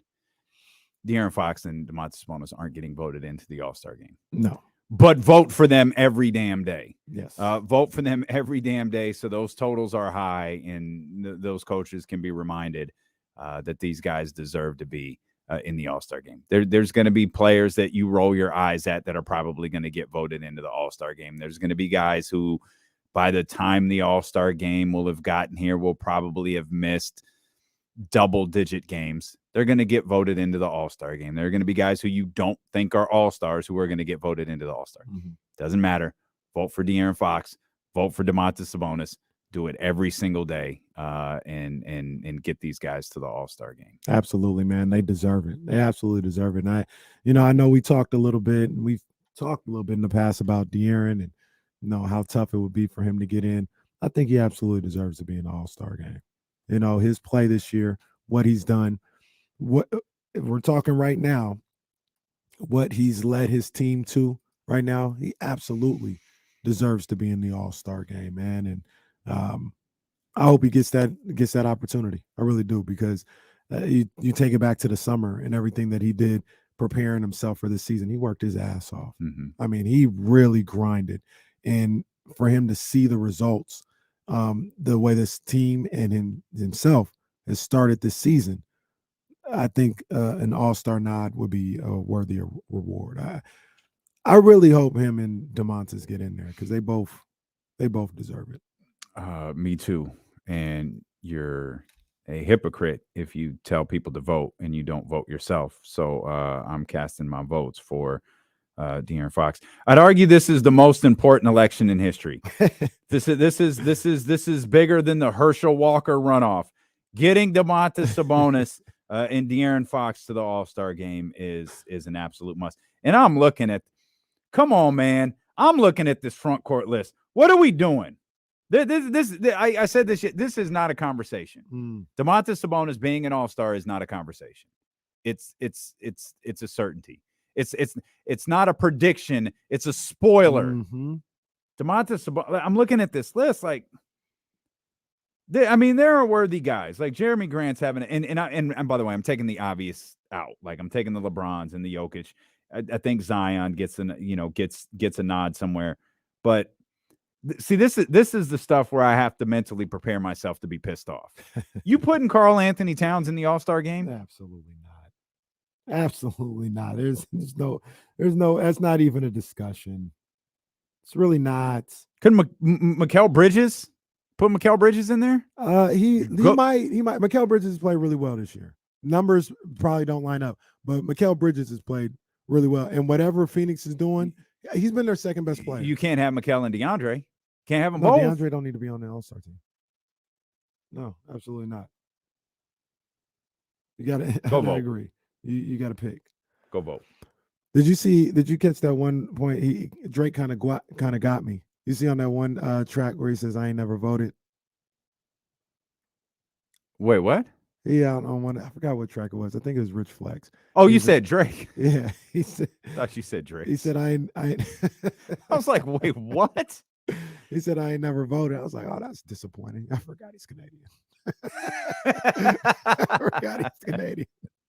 And then he said, "If I did vote, though, I ain't even gonna say who he was gonna vote for." All right. I ain't even gonna say. That was pretty clever. 916-909-1320 if you want to get in on the phone lines. It's Steelo and KC on KIFM West Sacramento 98.5 FM, KRXQ HD2 Sacramento, ESPN 1320, driven by Lasher's Elk Grove Dodge, always live on the free Odyssey app. Coach Troy Taylor, head coach Stanford football, going to join us coming up here in 30 minutes. Malik Monk right now, courtesy of James Ham here at practice today. All right, guys, whenever you're ready. Well, just kind of some of the lessons you guys learned from last night's game and film session today. Oh, yeah. The little things matter. You got to do the little things to win games like that. When their record is not as good as ours, you definitely got to do the small things. Coach was talking about how, it was like a reality call for you guys. How did you, internalize that message from him? Exactly what he said. Yeah, that's what it was. We need to wake up and realize that we got to do the small things to win the games that matter. This homestand, I mean, how important is it that you guys do start climbing up as high as you can in the standings before you go back out on the road? Yeah, man, it's always good to get the home wins because everybody knows it's hard to win in the NBA on the road. So, like you just said, we need these next 5 games, man, to have a little push going on the road. What is Coach like when he's critical of you guys during these film sessions? A realist. However you want to take that. Is that something you guys appreciate? Yeah, of course. We don't want anything sugar-coated to us. We want the real because that's how we talk. We talk to him like that, so we want him to do the same thing to us. So, how does the game change for you when Domas comes off the floor, and what do you need to do to make sure those minutes are successful? Man, that's a good question. Rebound. We got to rebound more. I definitely got to get more rebounds. I can't keep having one and two rebounds a game. So I'm gonna start doing a better job at that. Last night, you guys missed, I think it was 14 free throws, but every single guy who took a free throw actually missed one. Just how surprising is that you guys, one of the little finer nuances of the game, you guys kind of let go of? Yeah, that's a small thing too, man, locking in on the free throws. We said if we would have hit free throws, we would have stole the game. We didn't deserve to win because how we played. Mike said that. So, yeah. He was talking about how a lot of backdoor cuts and stuff like that was a problem defensively. For you guys, did you feel that was a characteristic leading into this game, or was that kind of a one-off situation last night? I think it's a characteristic in our overall defense, how aggressive we want to play to not get beat backdoor because we're being so aggressive. So we got to take some of that away. So we'll leave it there. Shout out to Sean Cunningham, James Ham, Chris Biederman, Brendan Nunez for the questions there. I believe he's also asked what he got De'Aaron Fox for his birthday, and his response was an ass whooping. So there you have it. Any takeaways from Malik? Any takeaways from that? No, I mean he did say it was what Coach Brown said, but I respectfully disagree with Coach Brown and with him if he believes it too about they didn't deserve to win. You play the game. Well, I understand. Like, maybe I'm being. They hold too themselves literal. to a higher standard, I think. Yeah, but I think you win the game. You win or lose. I got you. There's plenty of times you don't deserve to lose, but it don't matter. You lose. I think you didn't win. Yeah, I got you. So what he was repeating Mike's words. Yeah, and that's what Mike said. And they didn't play their A game, but they did do some things to stick around and give themselves an opportunity to win that game. So, like I said, it's just maybe it's a sticking point. Let me ask you from a coaching perspective: is that more maddening when you're coaching and you're telling your team to do something and they're not doing it for 2.5 quarters? They're not doing it, or for 3 quarters they're not doing it, and all of a sudden in the 4th quarter they do it.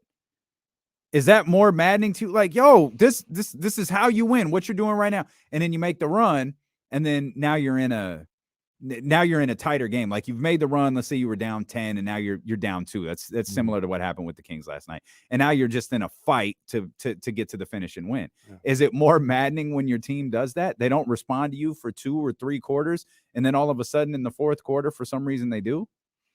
Yeah, it's definitely frustrating. It's absolutely frustrating. And I'm talking more about your high school kids and not your 9-year-olds. Yeah, the 9-year-olds. We always working. We always working. More about the grown-up kids.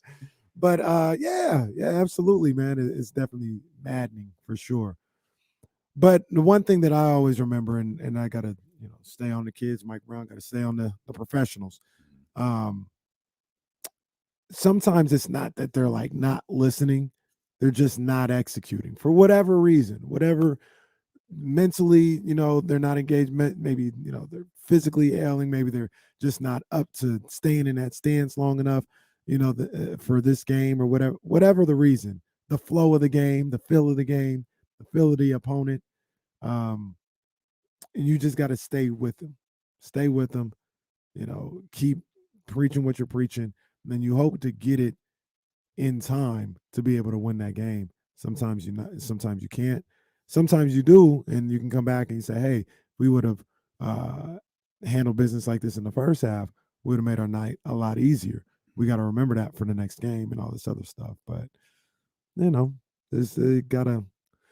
to me, and I absolutely want them to be like just a better defensive team. I'm not saying ignore that, but to me, them not finishing off defensive possessions, allowing those second chance points, that's the one that sticks with me, because that's when you actually get a stop, then you don't finish it off by securing the ball.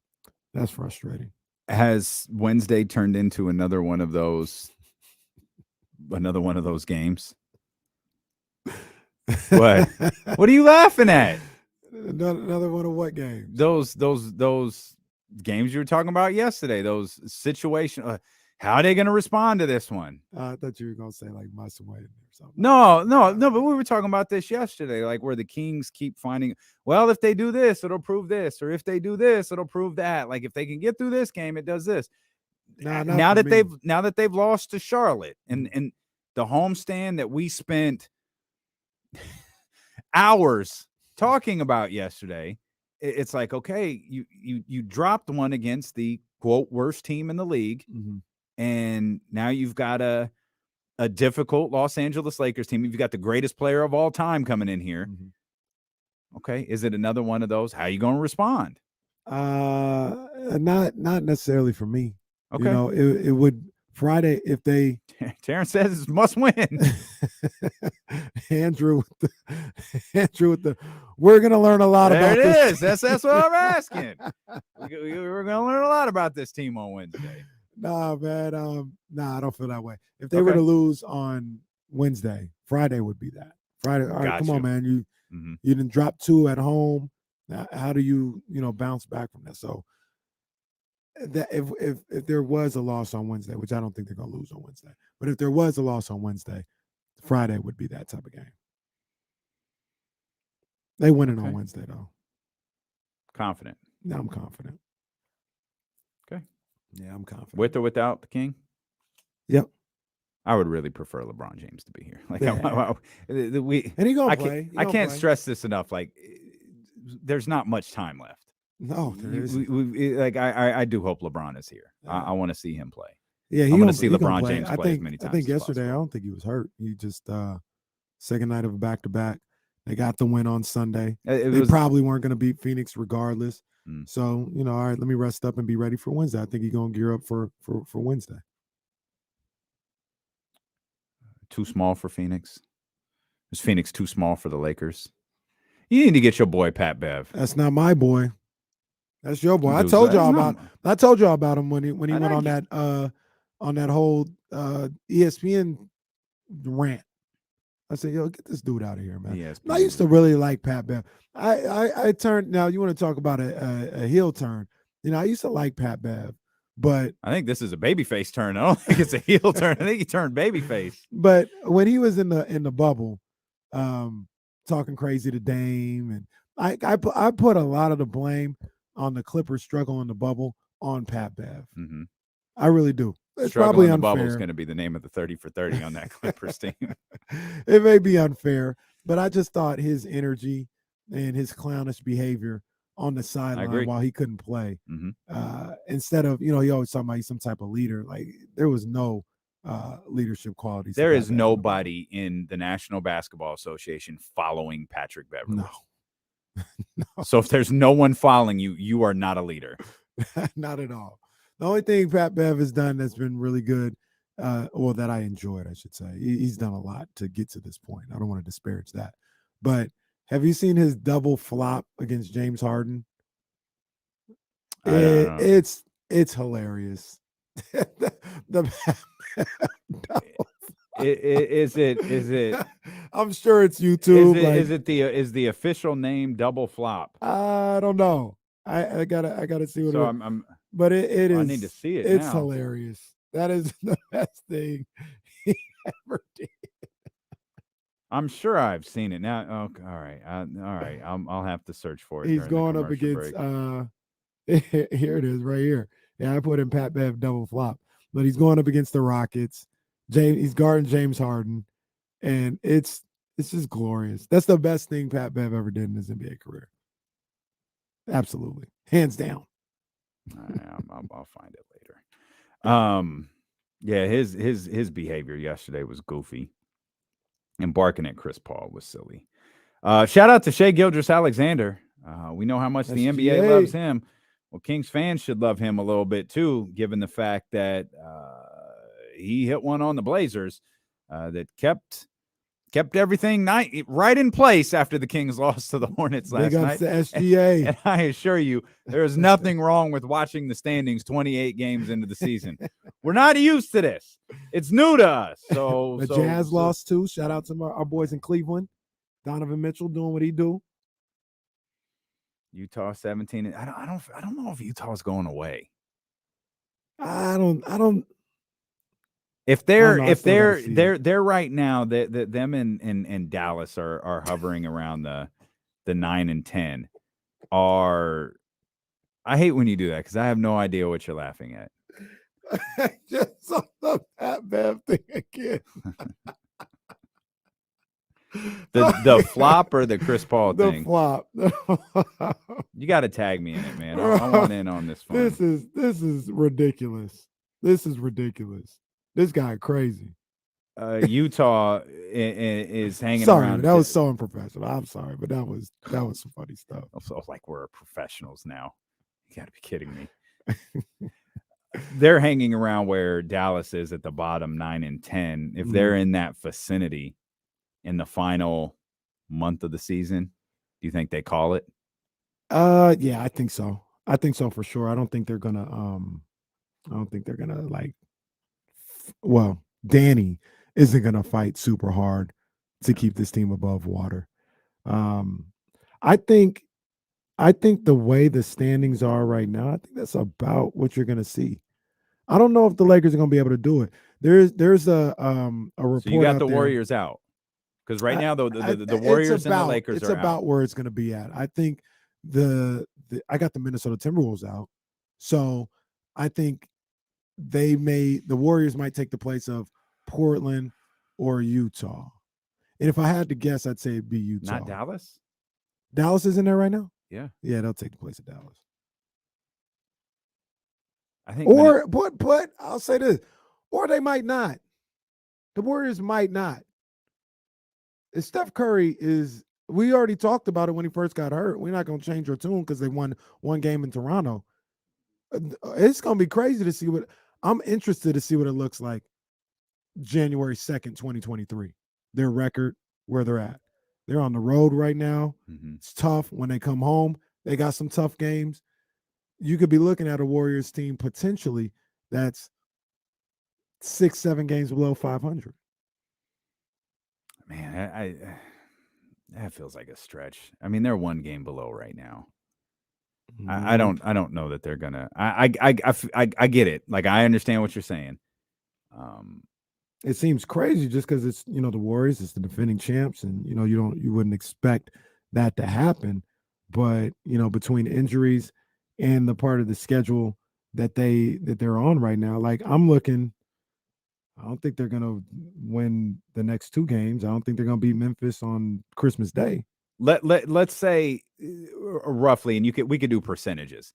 Let's say the percentages shake out like this for the next, for the remainder of the season. Mm-hmm.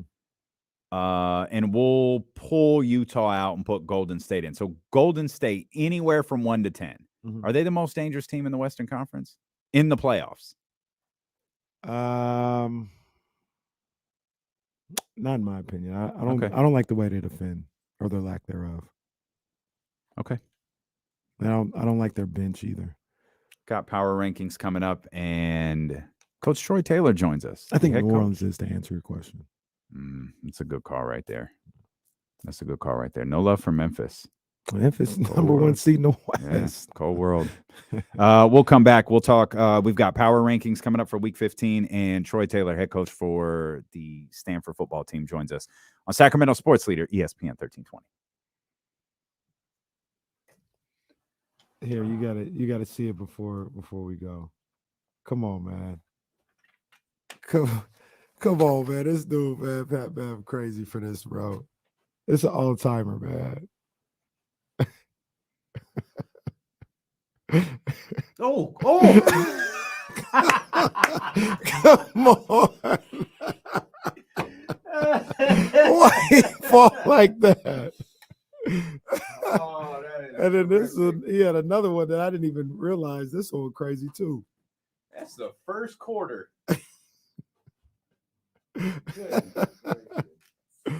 That man, a wild boy, man.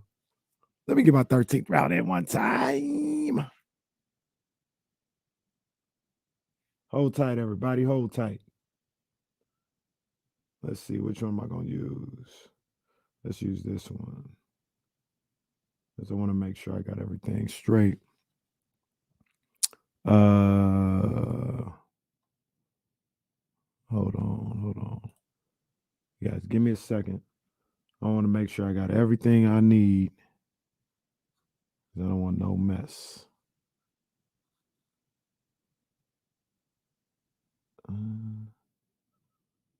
Let's see. All right. Oh, let me get Damien out of there. 13th round with your main man, Kenny Caraway. Shout out to my people over at Meister Watches. Big ups to them. Shout out to my man, Don is dope. The dope ones doing what they do. Big ups to them always. And shout out to my people over at Jordan Brand. You know the vibes, man. They always showing love, man. Big ups. I wanted to talk about a couple things today. Mainly the fight that went down on Saturday night that I was talking about. I was interested in, man. I wanted to see what would happen. And it was between Frank Martin in the lightweight division. Frank Martin against Michael Rivera. Two up-and-coming guys that, were undefeated. And, I thought it was a great matchup. I thought it was a great matchup of two prospects. And I think there needs to be more of that in boxing. Frank Martin looked phenomenal. Easily took care of Michael Rivera in that one. So I'm excited to see his future. I'm excited to see what he could be in the future for sure. But I'm also still excited to see Michael Rivera, right?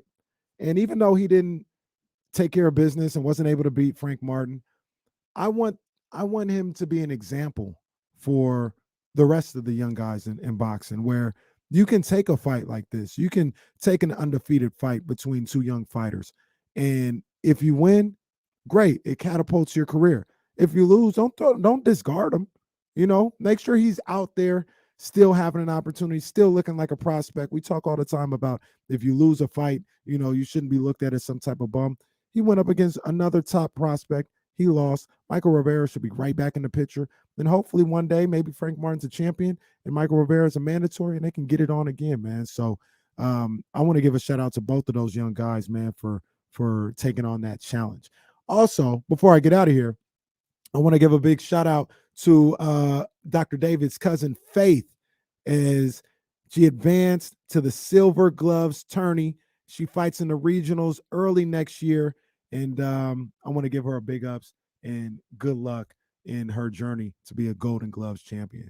Big ups, or excuse me, Silver Gloves champion. Big ups to Faith. Keep doing what you do. And that's the 13th round.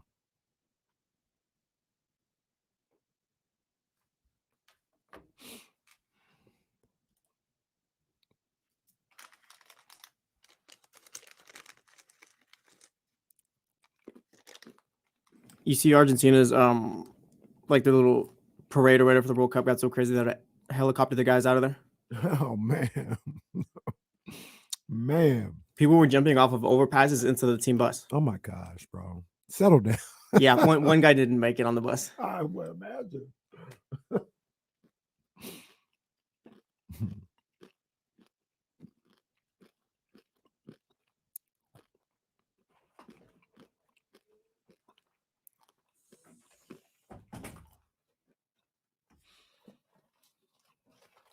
That is nuts. Oh, we're back. Coach back here, ESPN 1320, D-Lo and KC, back at it again. Coach Troy Taylor of your Stanford Cardinal set to join us in just a little bit. Go Cardinal, I believe is the proper way Go to Cardinal. say it. Yeah, go Cardinal. I wonder if Coach Taylor hooked me up with a couple tickets, man. Come on, I'm trying to see. I wasn't going to ask today, trying to go but I was Palo Alto one time. I was going to ask at some point. I've never been to a Stanford game. It's kind of criminal. Like, it is big time college football, not that far away. Although looks I like drove there's to some the open seats there. Oh, well, jeez, I'm not going to bring that up because I I'm would. not gonna bring it up when he's on. Yeah, that's what I'm saying. I would, but I ain't gonna do it. He gonna change all that though. That's why he's there. But yeah, I've never been there. Although I drove to the Bay Area this weekend, and it kind of reminded me why I don't go there as frequently. Not the Bay Area, because Bay Area is fine, but man, come on, man. I can't even go to 5-way without traffic no more. This is whack. Yeah. Traffic to the Bay is a monster.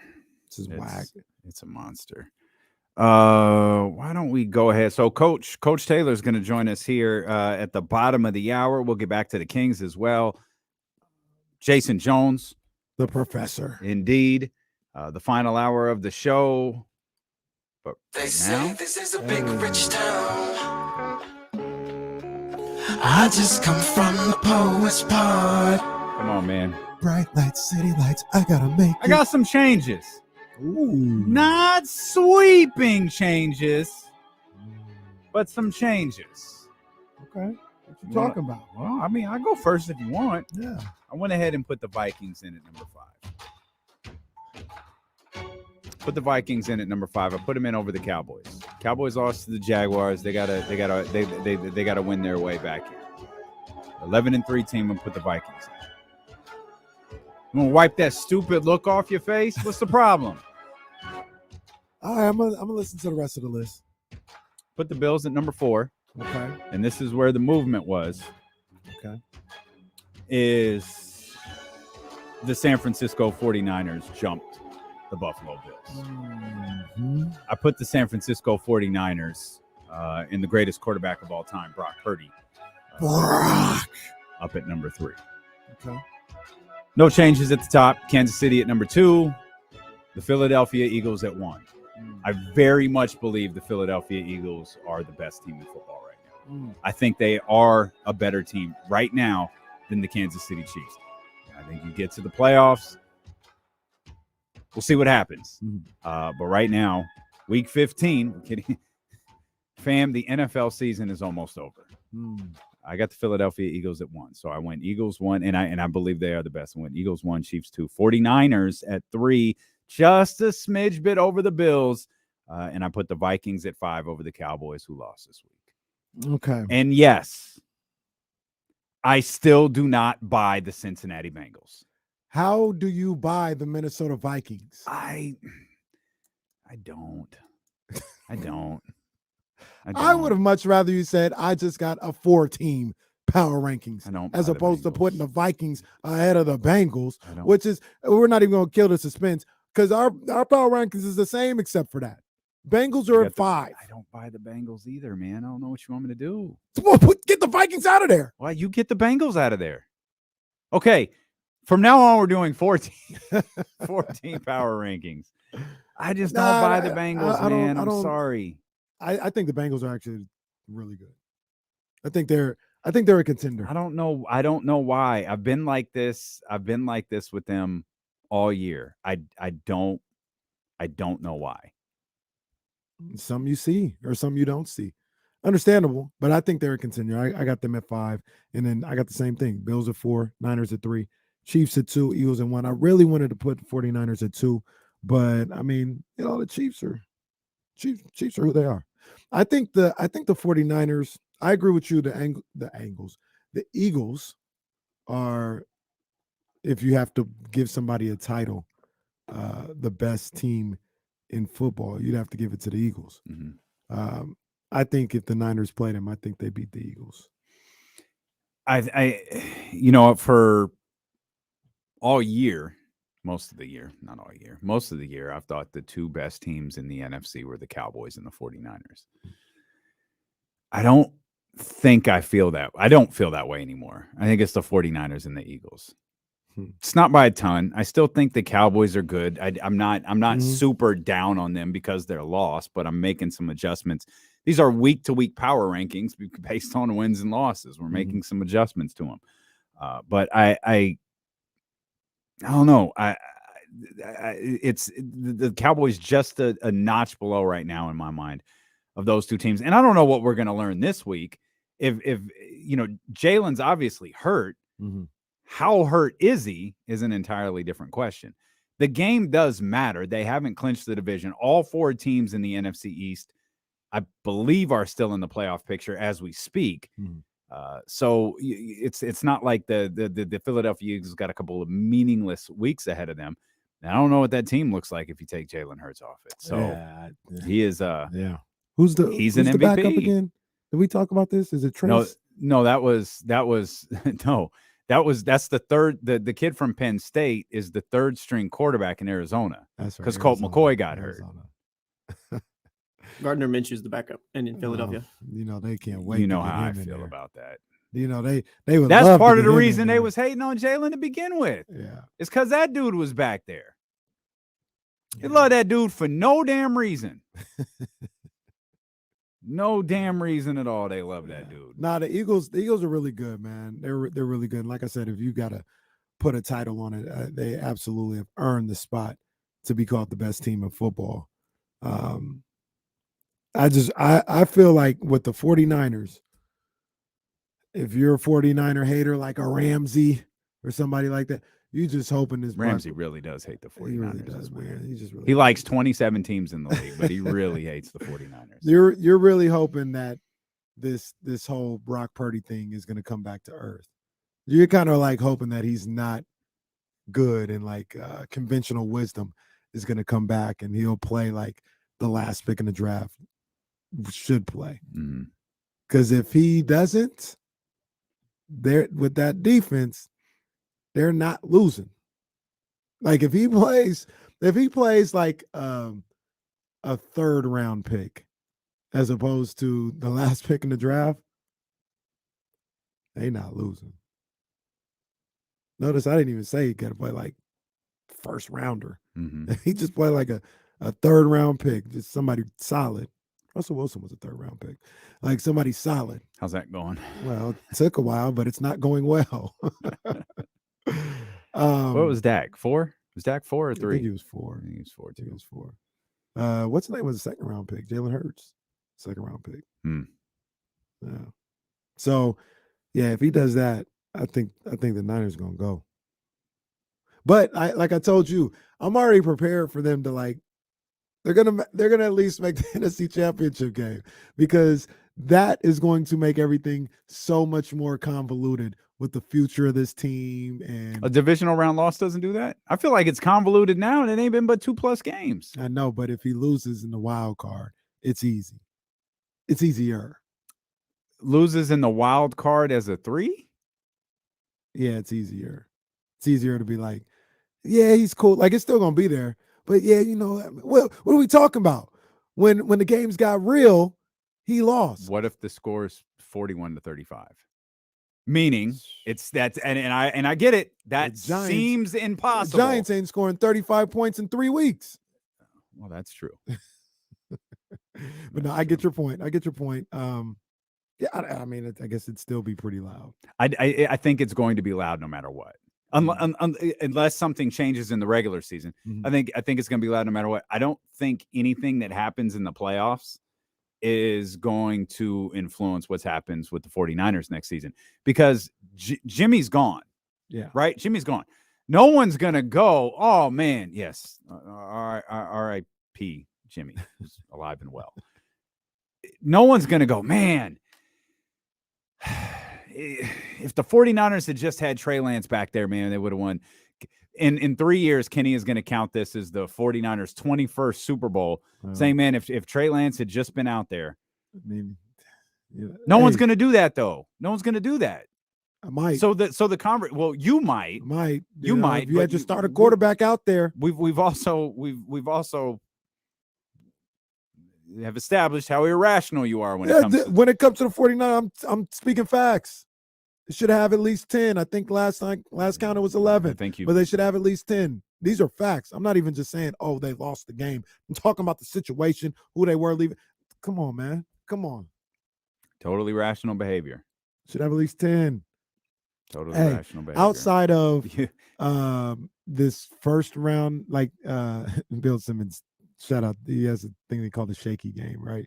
They would go to shakies, and it was always like the worst playoff game, and they'd watch it at like 11 or something like that at Shakey's. It was always the Texans or whatever. This year, the Shakey's game is going to be Titans versus whoever, even Jags versus whoever. Like, that's going to be outside of that game, which I'll watch, but I'm not going to anticipate. Playoffs about to be lit. Playoffs about to be crazy. Think about, like, we got the Chiefs, right? And the Chiefs are like really, really good. They might play the Chargers or the Dolphins in the first round. The first weekend. That's Chiefs crazy. versus Dolphins? What?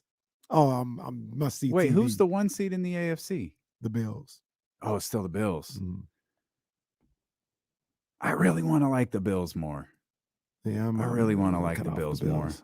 Let's put a pause on that, and let's welcome in the head coach of Stanford football, our man Troy Taylor. First off, Coach, congratulations on this job at Stanford, and you've had to hit the ground running there with recruiting and all that. What have the last couple of weeks been like for you? Thank you. I appreciate it. Yeah, no, it's been, as you can imagine, it's been busy, but it's been fun too. You know, one of the best things that I've been able to do is after our team meeting, where I got to talk to the team for the first time, I've met with every player on the Stanford team. So I think there's, about 4 more I got to do, but it's been fun to just see how extraordinary these guys are and how thoughtful they are and how determined they are to be great in both the classroom and on the field. So it's been a lot of fun, and obviously the recruiting part of it, and getting to know similar type of student athletes that are coming to Stanford. So been fun and been very inspirational, I'll say. Hey, Coach, we talked about it on the show a number of different times, man. You get a call from Stanford, man. You got to answer and you got to go, man. And we're so happy for you to get that opportunity. But if you can, man, take us into the process of, maybe how difficult it was for you to, make the move to Stanford and leave Sac State with everything that you've created there. Yeah, it was tough. Sacramento State is a special place to me. Always be a part of me that will be there. And the 4 years that I spent there, I mean, the reason that I have an opportunity to be here at Stanford is because the people at Sacramento State, and President Nelson and Athletic Director Mark Orr, the incredible coaching staff and players I had.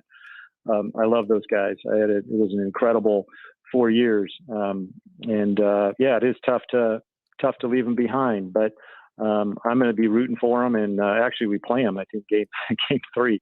Oh, so wow. we'll be seeing them on the field. It's funny how those things work out, but really, really excited to be here. And this is a once in a lifetime opportunity. And I think a really good fit, so much, as you guys know, getting to the right place. And as a student athlete and as a coach is about fit. And this place fits me perfectly. Just a chance to be around guys that are so motivated, both in the classroom and on the field. And this place is really a magnet for guys that are elite in both of those areas. And they're just really exceptional. So I feel really blessed to be here and already getting to work. And it's a great place with an enormous amount of potential. Well, Coach, you got me wanting to go. Right? You got eligibility left? Well, Coach, I don't know that. Do you have to have my transcripts? I don't. Do you need to see my GPA? I don't know that eligibility is the problem. Like, this is Stanford, Coach, and it leads into the next question: how different is it recruiting at a place like Stanford?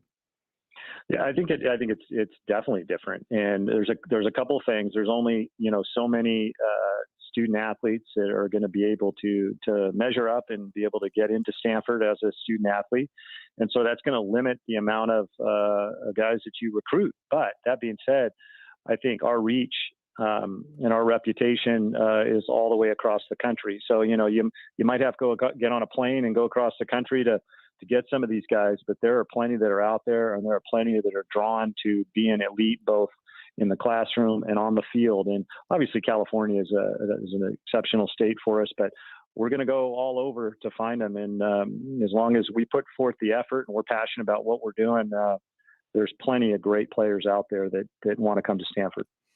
Coach Taylor, hey, look. You're a Stanford head coach. You're a Stanford man right now. Don't worry about the fact that we're on the radio. It's just me and you. We're just talking. We're having a conversation right now. Okay. I often think about, because I played a little baseball, I'm a huge Yeah. Giants fan. And I always think Okay. about, what if I was good enough to get drafted? And what Yep. if I would have got drafted by the Dodgers? How would I feel?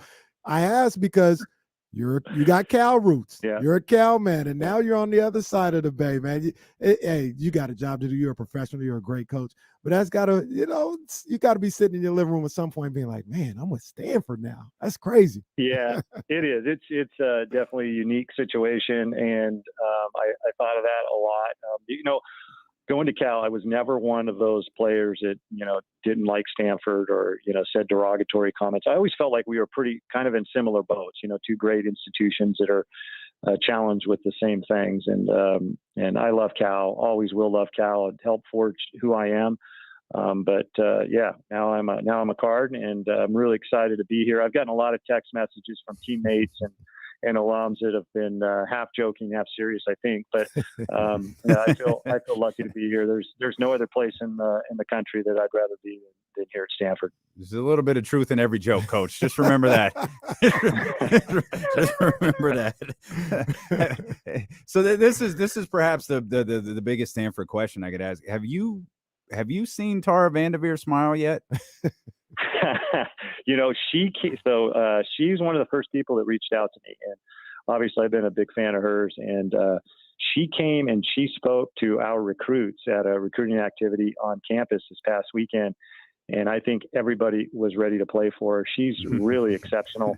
She knew something about like 6 or 7 of the recruits, and she's just amazing. So that's one of the things that excites me about this place is, get a chance to pick Tara's brain, and she's been doing it for a long time and doing exceptionally well. And I can't wait to sit down and learn from her. Tara Vanderveer and Dawn Staley run the toughest practices I have ever seen in my life. Don probably learned it from Tara on that. Very true. Yeah. Hey, Coach. And I know you're just getting there, but you got it. Brought up in the Pac-10/Pac-12, and by the time you kind of get your feet wet in there, it's going to look different without USC and UCLA being in there. What's your thoughts on the new look Pac-12, about who they may add, and just it being different than what you came up in? Yeah. Growing up in the Pac-10 and the Pac-12 recently, and that was a shock. I mean, I think most people woke up to that and couldn't believe it. So it's definitely going to be different. Without them, I think they're still in the conference as of right now next year, so we'll play them. But it's a great conference with or without them, and maybe we'll continue to play them. I don't know what the future holds, but one thing we know about college football is the last 3 or 4 years, it's changed more in that time period than probably the last 50 or 60 years. So if you got to be adaptable, you got to be agile and adjust and be willing to change kind of with the flow, and while maintaining the things that have made Stanford exceptional, and those things will stay the same. Coach, we're proud of you. We're happy for you, and we'll be rooting for you, man. Thank you so much for your time today, and best of luck recruiting, and we'll be watching closely this season. Thank you. And, that's one thing I'll say about Sacramento State is the leadership there is phenomenal. And Andy Thompson, the new head coach, who was my DC, is an amazing person and coach. And Chris Richardson, Bobby Frescas, all the guys that are still there, those guys aren't going to miss a beat. They are extraordinary, and they'll do extraordinary things. It's great stuff. What would you say? Third game of the season? We're ready, Coach. We got to come down to the farm, man. We got to come down to the farm for that one. I think that one's going to be full. I think that one's going to be packed. We appreciate you, Coach. Best of luck. Thanks again. Anytime, guys. Take care. All right. It's a man, Troy Taylor. Again, I've told the story before. I have nothing but great things to say about him. His little punk-ass D-Lo, like 9 years old, knocked on his parents' door knowing he was the quarterback of, I think, the New York Jets at the time. He answers the door. Troy answers the door. And I look right at him and go, "Can I have Troy Taylor's autograph?" and hand him like a pen and paper. And he kind of laughs and he's like, "Yeah." And he knew who I was. He invited me in. His parents were there, and they have pictures there to sign, which I'll find it. I have a general idea where it's at. I still have it. I'll take it out. I'll post a picture. I'll take a picture and post it on the different social medias. Yeah. But Troy Taylor being from here, his parents being from here, Yeah, I'll never forget that interaction with him. Because Because he could have slammed the door in my face. He could have. He could have. And I would have. Like, that if would have I been hilarious. if I had come to the door and I was there talking about, could I have Troy Taylor's autograph? I would have slammed the door in my face. Dumbass. Remind me on the break. I gotta tell something that always cracks me up about asking a celebrity something. But but yeah, man, like that's who he is, man. That's who he is, and that's part of the reason why he's a winner and can relate to people, because it doesn't matter if you're 9-year-old D'Lo or 19-year-old, John Smith. Mhm. Like you can relate to him, and he gets the best out of you. Boy, I noticed this like right out the gate. What was it? What do you think? Coach done like 50 of these today? Like he was, man, he was polished. He's got selling the university down. Like, wow. I've talked to Coach. I remember we talked to Jason, and I talked to Troy when he got the Sac State job. Mm-hmm. And then not that he wasn't polished, but that. That's man. Pac-12 polished right there. He big time that's now. like He's big time now. That he's been in living rooms already. Like he's been around the block. He knows what he's selling. Yeah, I was gonna say, he got like great coaches. Same thing happened with Coach Cal. Like you get in a conversation with him. You give me my where's the transfer portal? Coach from 42. I'm getting in the transfer portal. I'm ready to come to Stanford. I often think about like I ain't even playing. I think about like if my son, my beautiful son Reese, plays baseball, gets drafted by the Dodgers. You're not gonna care. But I don't know if I'm wearing. Am I gonna wear a Dodgers hat? Yes, you are. You think I'm wearing a Dodgers? You're gonna borrow Reese's. Reese got one. You're gonna borrow his. You bought that boy a Dodger hat. I didn't buy. Well, it's a MLB. Is hat it a Dodger with hat? LA on it. Which is what? It ain't the Dodger blue. It's a Dodger hat. Your son has a Dodger hat that you purchased for him. I don't even know if you Giants. What? No, I don't even know if you Giants. I'm Giants. Carlos Correa, he might not be Giants. We gotta check the council to find out if you're Giants. I don't know. I never bought a Yankee hat for nobody. I don't know. I'm absolutely Giants out here. Don't do that. Don't do that. I'm like Matt George said, I'm a broadcast journalist. Y'all think Reese get drafted by the Dodgers? His first ever game. Y'all think I'm gonna sit up there with a Dodgers hat? Yeah. Chavez Ravine. Next to Magic Johnson with your arm around him. Eating a Dodger dog. That's my boy, man. That's my boy. I'd have to support You look like you're gonna look like a Crip out there. You're gonna be in so much Dodger blue. Casey's gonna be in one of those half and half jerseys where it's Giants and Reese on the other side. Yeah, and I'll get jumped because of that. He's gonna be sea walking on top of the dugout. Talking about I'm Dodgers, cuz. Man, I'll just wear a MLB hat like I always forget the actor. Rob Lowe. Rob Lowe with the NFL hat on. Or Rob Pelinka. It was one of the two. They say it was Rob Lowe. It could have been Rob Pelinka. I'm not sure.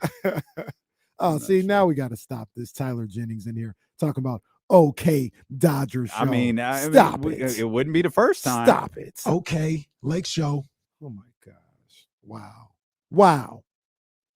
It'd be your own people. I'll say this though. You ever been to that Stanford campus? No. I don't know how a recruit, and maybe this is me never being invited anywhere, never being recruited anywhere. I don't know how you get on that Stanford campus and want to leave. I've seen video of flawless. It. Mainly when they did an episode of Insecure from there. But it's a hell of an episode. Who the hell knew they went to Stanford? Literally nobody. Literally nobody until that episode. Oh yeah, but Stanford looked like that though. It looks beautiful. That episode, Stanford looked like that. Yeah, it looks like that episode. We will. All those campuses are beautiful though. That's true. Like you've been to Westwood and on that UCLA campus, Jesus, and surrounding areas. Actually, I don't think I've been to Westwood. Whatever they want. I've been to what's the school Doug went to? A Pepperdine. Oh my That's God! crazy too. Oh my God! How do you even? That's crazy too. Woo. That campus is insane. Just you're like 4 feet from the ocean. It's just ridiculous. You ever been to Grambling? How you say no to Grambling? All right, it's D'Lo and Casey. We'll be back. It's ESPN 1320.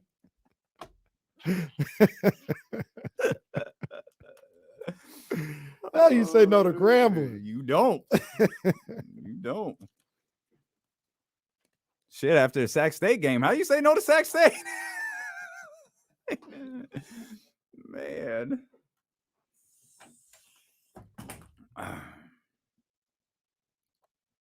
Well, that's kind of dark, but yeah, the Stanford Hospital is pretty incredible. Well, Aldrin, ain't lying. It's funny when I think of Stanford, I think of Insecure. It's hard not to after seeing that episode. It's hard not to. It's a beautiful campus, man. And you hit there, like, and I'm sure they plan this. I mean, they're fucking go to Stanford for God's sakes. Like, you plan it for the right time of the year. It is just flawless. And there's so much like around it. Like the city down there, it's incredible. My sister lives minutes from well, a couple of minutes from Stanford.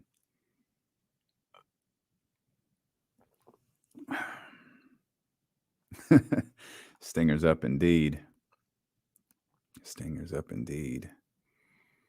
Oh, right on, man. That's one of the best medical places. I mean, it's Stanford. Like that's why, you know, we were talking about with Coach, you know, with David Shaw.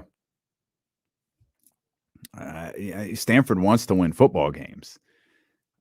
You got to get the right kids in there. You got to get the right students in there. And they you know, Stanford, Duke, they're student athletes. Like that's a shoot. That's real. You're a student athlete when you're at a school like Stanford or you're at a school like Duke. You can make the argument in other places. You're an athlete who's a student at some of those other places. So, you know, Stanford's just a different place, man.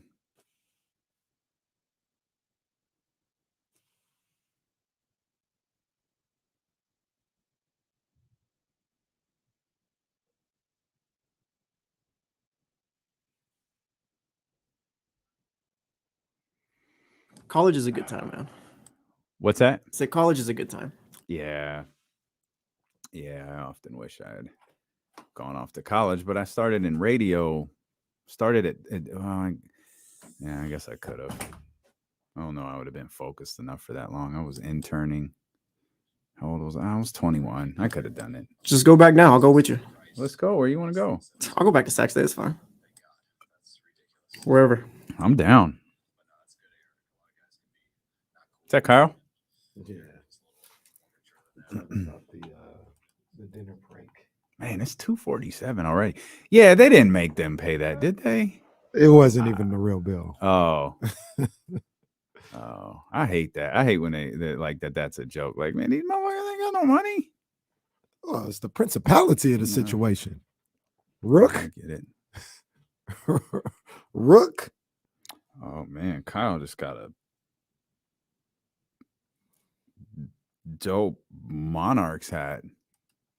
Yo, peep this joint from. Ooh, man, I like that. I like that.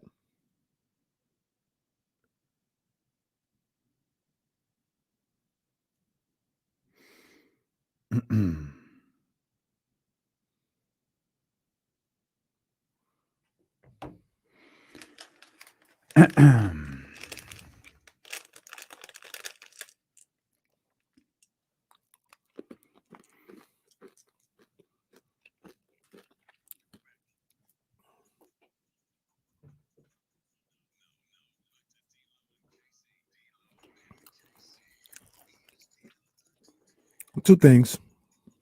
Back here on ESPN 1320, D-Lo and Casey. Number one, shout out to Sac State women's basketball team. Won again last night. Beat Northridge. Won again. Big ups to them. Gotta work on. I feel like we say this every week. Nah, he coming. We gotta get Coach Campbell. We got that. We making that happen for sure. And then also we talked about a little bit over the break.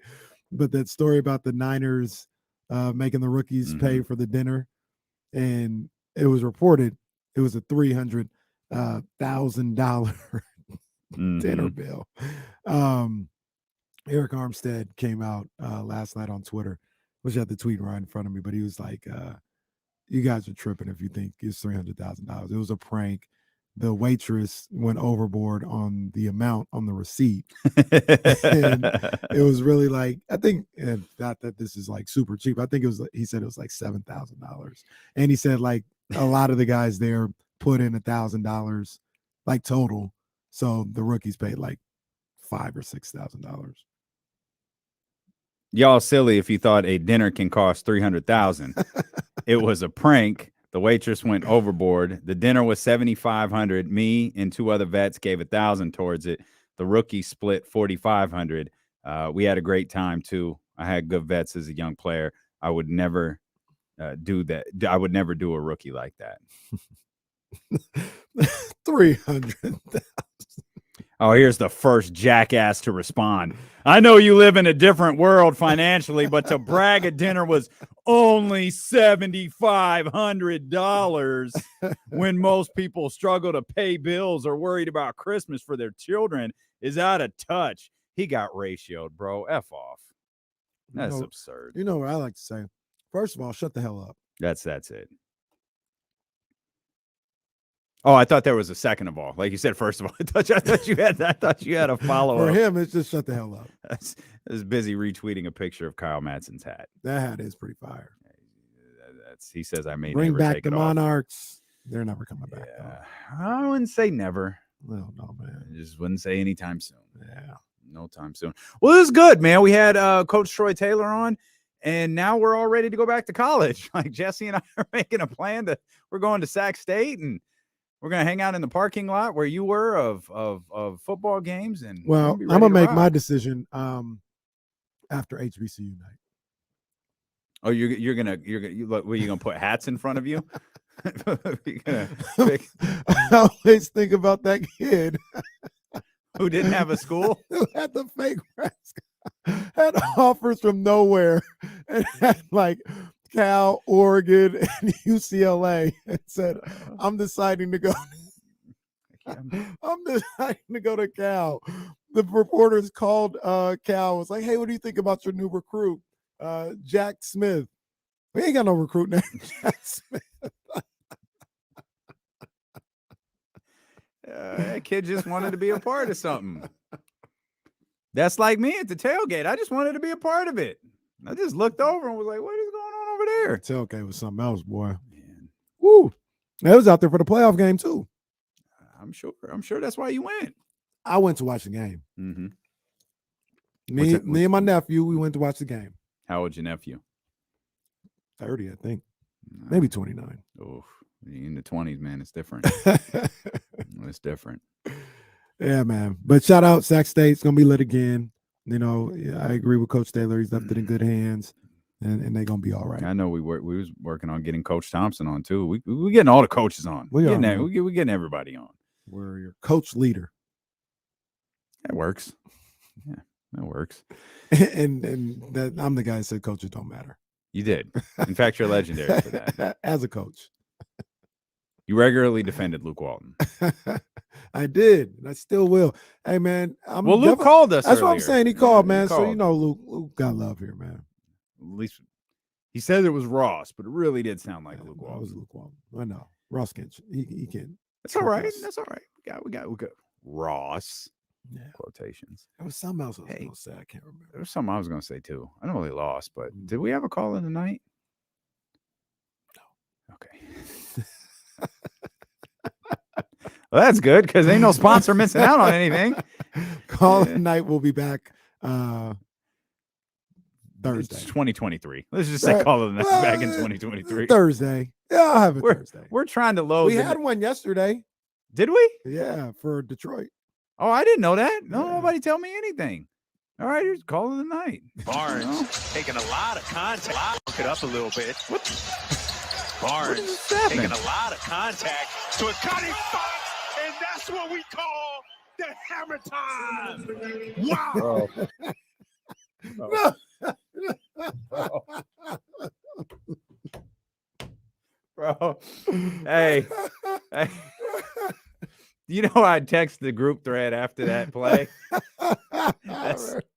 Oh man, come on, man. Drapes. Barnes taking I think just a little hiccup here. Look it up a Okay, little here bit. it is. Now, Barnes taking a lot of contact to a cutting spot, and that's what we call the hammer time.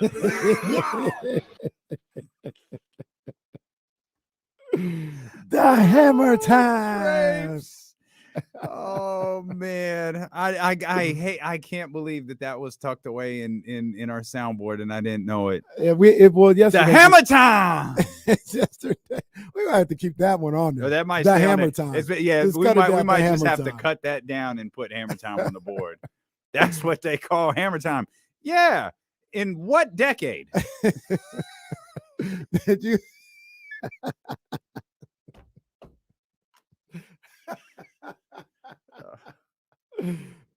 Did you hear last night? Stop laughing. That guy tuned out. That guy who hates your laugh tuned Oh out. yeah, man, he gone, man. He gone.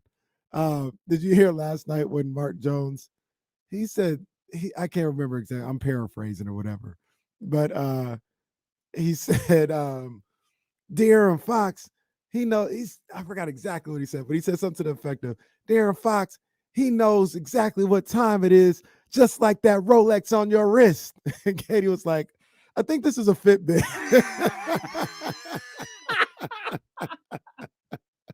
She's like, I don't have the same taste as you. I got to get my weight up a little bit. Go along with the bit, Katie. But he said something like, he didn't say Rolex. It was something like only. It was Richard Mille. Richard Mille. Yeah. There you go. Yeah. And she's like, this is a Fitbit on my.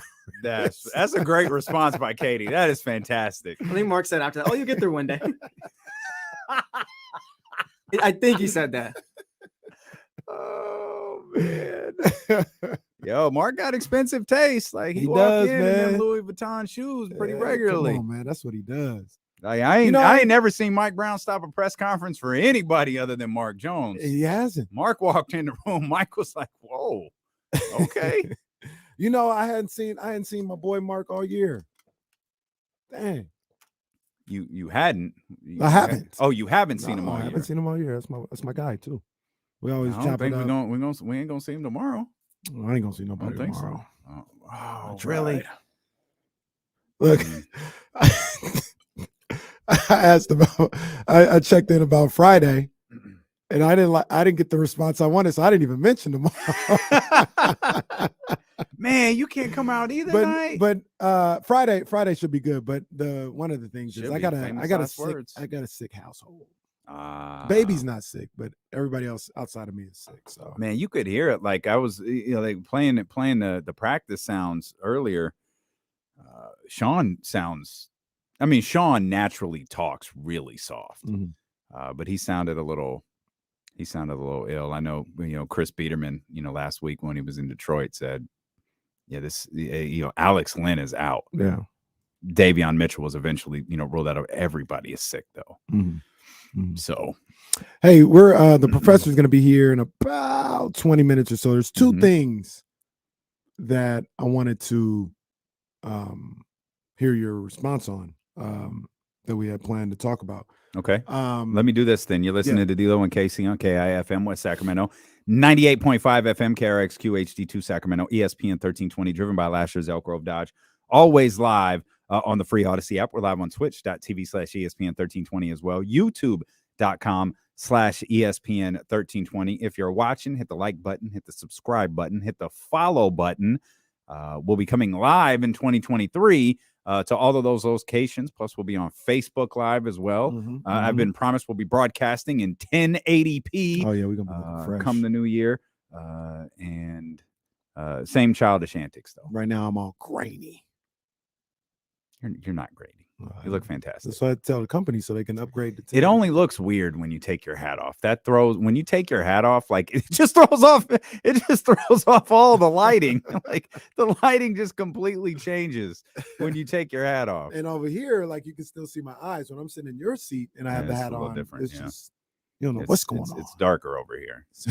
It's Oh, it's darker over here. No, well, no, well, okay. Hey, so 2 things. It's like dealing with a sophomore class. So number 1, we didn't talk about it at all, but a team was sold in the NBA today.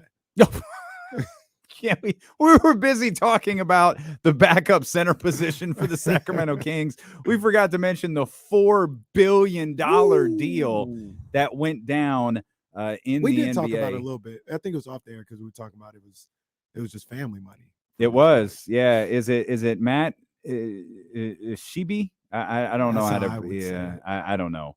I should have looked it up. I was irresponsible. I think I got turned off the second I found out. I was like, yo, what did this dude do to earn his money? $5.1 billion is what he's worth. He's the CEO and chairman of United Wholesale Mortgages, which is a company that was funded by his father. Oh, there you go. So there you go. Cool. $5.1 billion is his net worth. Price tag on the Phoenix Suns in the neighborhood of $4 billion. And as horrible and despicable and disgusting as a human being that Dan Schneider is, boy, he's having a good day. Yeah, man. Because he's looking over there like the Phoenix Suns sold for what? $4 billion for an NBA franchise? Go ahead. You can buy my Washington Commander football team for $10 billion. So that's what I wanted to ask you. So you think that's 10 bill? Like realistically, like I don't know if it's 10. I think maybe you get 8. I think it's double. Yeah. At minimum, it's double. I think we've talked about this before when it comes to buying an NFL team. The list is extremely short. Mm-hmm. It's going to be cut even shorter in the fact that I think the NFL wants a certain type of owner. And you can take that remark to mean whatever you want. Mm-hmm. But the NFL wants a certain type of owner, which I think is going to shrink the list even more. And then it becomes, to clean this term up, a measuring contest. Mm-hmm. Who's going to do it? Because they're all going to have the money to do it. It's who's going to be, because we'll phrase it like this. At minimum, it's going for $8 billion. Yeah, I'm with that. That's crazy. And I don't know how increments increase in a bidding war when your starting point is $8 billion. Does it incrementally increase by like $500 million? So what? So you're not going to increase it by $1 million. Well, you would increase it by like 100 million or 200 or 300. So help me out here. The point is that 100 million? So So if you said 8.1 billion, is that 8 billion and $100 million? Yes. Yeah. Yeah. Yes, that's what that would be. That's what I'm saying. How do you increase in increments in that type of bidding war? I don't know, but they're all going to have that money. Well, Phoenix, much like anything, we talked about it before, much like, anything when you're buying a franchise for everybody outside of probably the New York Knicks. I mean, you're assuming they're going to have a new arena coming in the next 5 to 7 years. The football? Are you talking about? Or the basketball team. Okay. Yeah, they're going to have a new arena coming, so they'll be able to get revenue off of that. There's a lot of space and opportunity in Phoenix to do something like that. So $4 billion for the Phoenix Suns. Is there any other team that was up questioned for being up for sale? I can't think I don't think so. Timberwolves just went. I know Bill Simmons had some kind of I don't believe it. The whacked out comment that Charlotte might. Sure, that's what it was. Yeah, I don't think so. I don't think so either. But so what is that? What do you think this does, if anything, for expansion? Like, does that raise the price for that? Well, expansion is different. Yeah, because they have to pay to get in. Yeah, but it's not. I don't think it's that figure. But no, it's not $4 billion. But I'm saying, does that raise that price to get in? Because I want to say it's like 300 million right now. Maybe. Does that sound about right? I don't know. We haven't had expansion, so I have no idea. I don't even know what that figure is based off of. I don't know. Is it just a made up number by the owners, or is it some percentage of the value of a franchise? I mean, because what doesn't it boil down to? You said 300 million. That's 300 million per team. Don't you have to pay per team? Yeah, and they would all have whatever. It ain't gonna be 300 million because I don't know what 300 million times. That's what I was thinking. I think or 29. I keep seeing 2.5 billion as like the fee for expansion. Okay, so that's okay. 300 million per team. So okay, so all right, so 2.5 divided by 30. Yeah. I don't know that I don't know how that affects it at all. If it affects it at all. But the value, and I would think that it does, because it increases the value of an NBA franchise. Yesterday's price is not today's price. I can't imagine what the Kings are worth.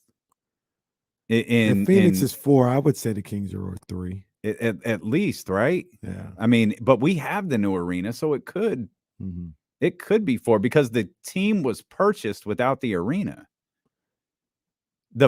Was it 500 million that Vivek or that group bought the team for without the Golden One Center? So once you factor in the Golden One Center and the increased value in an organization, it could hover around 4. The crazy thing was that's like almost 10 years ago now. Doesn't feel like it, but it's almost 10 years ago since that happened. So just think about the inflation alone. Bread has like quadrupled in cost in the God. last 10 years. Seriously. Gas is back down to 4 something. I saw that not too long ago. That's good. Fooled me. I thought we'd never see that again. So I ran out and got this, yeah, well, this damn thing. But so there's that, Phoenix Suns. And then the other thing that you talked about, and you probably know a little bit more of this, the Sunday ticket situation in the NFL. Apple being out of it now. And did you read the story behind that? I didn't read the story. I thought it was a really NFL story. The way that I understand it is Apple walked away from negotiations because they wanted to add Sunday ticket to their Apple Plus platform. And that was it. Meaning Apple Plus is like $5. And you could have, Emancipation, the morning show, and I think Ted Lasso is an Apple, and Sunday ticket. They have Major League Baseball too for $5 a month, which is a fraction of what Netflix costs and Hulu costs. It's a fraction of what the NFL Sunday ticket costs. And mind you, none of that has anything to do with the NFL, because the Apple would still have paid for the rights. So the NFL would have gotten their money. Right. They were like, no, that's too cheap. Their argument was it devalues their broadcast partners in CBS, Fox, and NBC. And I'm not quite sure I understand how that's accurate. What it really boils down to is, according to someone within Apple, the most consumer friendly deal for you, me, everybody listening. The NFL was like, hell no. That's crazy. Absolutely not. I don't care if you're going to give us $100 billion for this. You're going to devalue our product and make it difficult to sell the second time around. So we're not doing it. That's crazy. That is a trip that's how that played out. I need to know, do people still subscribe to that Sunday ticket? And I was thinking about this. I said, no, there's no point. As long as the red zone exists, there's no point. The only thing that I did think about is if you live in a city not where your team is. Okay, so in that sense, if you're here, Jesse, perfect example. Jesse's here in Sacramento. Do you subscribe? You don't subscribe to Sunday Ticket. No, I go to my dad's to watch it. He has it. So your dad subscribes to Sunday Ticket. He goes to his dad's.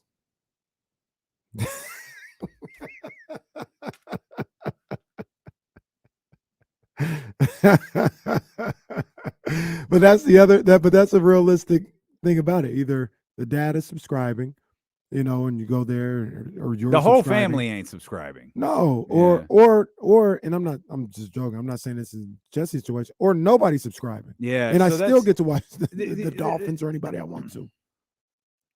I just wonder how many people feel like they have to watch the entire game, whereas they just pay. It's depending on what provider, streaming, cable, whatever provider you have, the $5 or $10 it costs to get Red Zone. And then you got a whole nother situation where, and I'm it depends on who you are, but in your life situation. But I know, like me in LA, I didn't subscribe to no Niners Sunday ticket or nothing like that. I would just go to the bar every weekend. And I'd watch it at the sports bar every weekend. And when they were on national TV or it was a game I could watch at home, I'd probably just watch at home. So you got, people who, I don't know, no kids or, whatever the case may be. Every Sunday I go to such and such bar and I go watch it there or whatever the case may be. I know one person that has Sunday ticket. Bryce says his family has it. That's surprising. I'm just surprised people still have it. Because I had it for a long time, and God, what a waste of money it was every year to have that. Because I used to think, I'm just going to pick what game I want to watch. I can have the Red Zone on, but I could flip over to this game. I never did that. Yeah. It was just going to the Red Zone channel, and that was it. And then I remember I got it when I first came back to Sacramento for one season. I was like, this is a waste. Get this out of here. Because by then the Niners, I watch the Niners all the time. You know who got it? And he got it for years. I don't know if he still does, is Io, Cleveland. A house party. They'd sit down there and watch their Cleveland Browns. That's what makes sense. The Ios, the Jessies, that makes sense. But if you're like, but if that shouldn't be a Niner fan here, I shouldn't say shouldn't. If that's the case, that's probably easy to rack those numbers up though, because we like just look in the Chatty House. How many? There's John Bull's here. There's a Bears fan here. There's there's Eagles fans in here. Leezy's in here. Like if that's the case, then it makes sense. It's just such a high price point. To me, it's not worth it. And because of the high price point, this is why I was, chuckling with Jesse. I'd find other ways to watch my team. For you talking to me about, I got to be locked into this contract. You laughed because what Jesse meant is his dad sent him the link. That's what you were laughing at. Damian Gunna Barling. I'm just mad because I don't have any of the links. Y'all be joking about where you watch this stuff, and I don't know how to find none of that. I can send you that link. I sent it to Kenny. Shout out Dana White. Wow. What? Wow. Jesse Gunna Tapia. Wow. I'm not going to jail. No one's listening. Just telling on everybody. Dana White's listening right now. I'm gonna find him. Shout out Dana. We got guys outside his house right now. We got guys watching him right now. Shut the hell up, Dana White. Oh my God. Dana White, shut your ass up. Yeah, we got him. Oh man, Dana, I'm watching the fight right now. But seriously, if I'm a Bears fan and I live in Sacramento, and you're telling me I got to get this service, first of all, that is kind of subpar. Well, and you're talking about DirecTV. Yeah, I got to get this service, and then on top of that, I got to pay $200. $200. Whatever it was, $400. It wasn't $200. I got to pay that, man. Please. Hey, send me that IP address. DirecTV was charging $200 just to get the games in HD at one point. Look, you can get this package for $375 and watch the games in standard definition.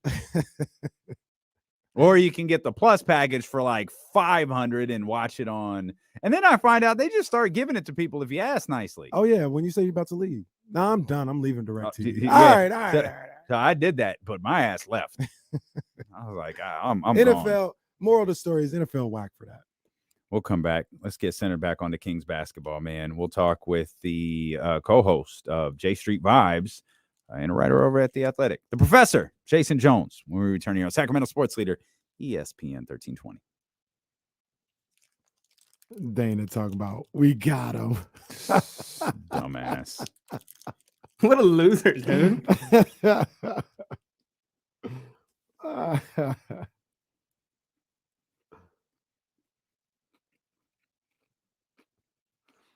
So I listened to a little Boston sports talk radio yesterday. Wanted to see their reaction to that loss. Surprisingly, they were kind of on Mac Jones for not making the tackle. That was pretty. Like, grab onto something. What was the funniest part of that play? Chandler Jones catching the backwards pass or whatever, or was it Mac Jones getting stiff arm to hell? No, getting The stiff arm to arm hell. the stiff arm was crazy. Yeah. Yeah. Chandler, the acolytes, Jones, just stiff arm from hell. Then I actually heard the Bill Belichick. Apparently they hate each other, by the way. Mac Jones and Belichick, like they don't like each other. Oh, really? And when they asked him, they said, well, why not a Hail Mary? Oh, wait, we couldn't throw that far. I can see why Mac Jones hates him because that's absolutely what he said. told you earlier this year, that's check down Charlie right there. Just completely dismissive. Well, why not the hell? Oh, no, we just couldn't throw that far. We couldn't throw that far. Couldn't get it there. Yeah, apparently they don't. That's not a good marriage at all. And a lot of people were mad at, I shouldn't say a lot, probably 50-50 mad at Belichick for that. For the remark? No, for like not having a better relationship with Mac and trusting him and building him up. I don't think Mac is that good. I don't think he's bad, but like if he had a great relationship with Mac Jones, he still wouldn't be doing nothing. I think Mac's ceiling is like Jimmy Garoppolo. It's a ceiling though. Yeah. Yeah.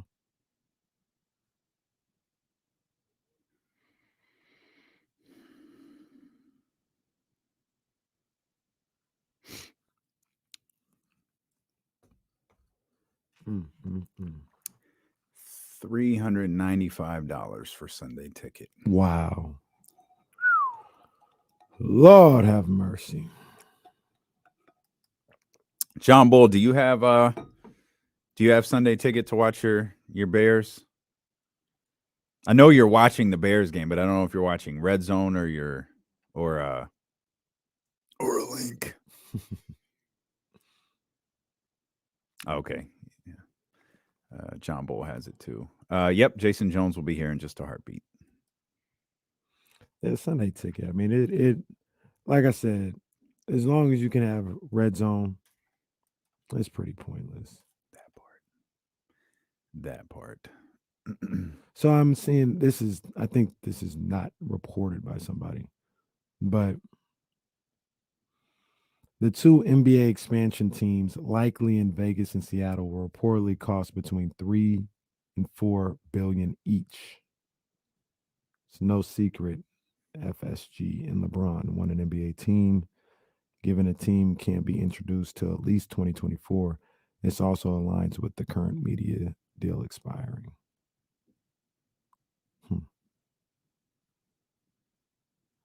There's been a lot of different people here today. Yo, I was just looking like, who the hell is that guy? Yeah.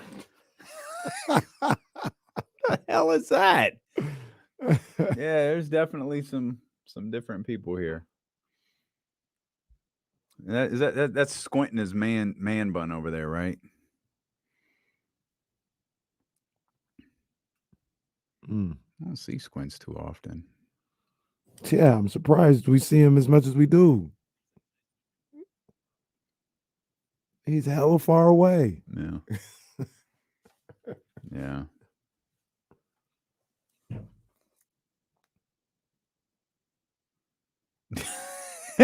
You know what the funny? There's like 4 people who have walked by. Like, who the fuck is that? Like, why are these people here? They keep walking to the same Like, area. and they're all going to the same spot. Like, what the hell is going on? It's like when the entire sales team walked from the left. There's no like giant room over there on our left side. So it's like, where the hell are all of you guys coming from? Oh my gosh. NBA Young Cove, delete the comment. Stop diming yourself out, as Ramsey would say. Self-sabotage.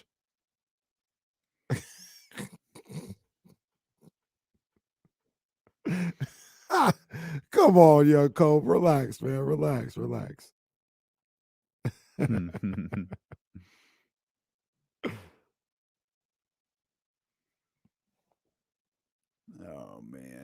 Is there is there food there? That's a great question. That would explain everything.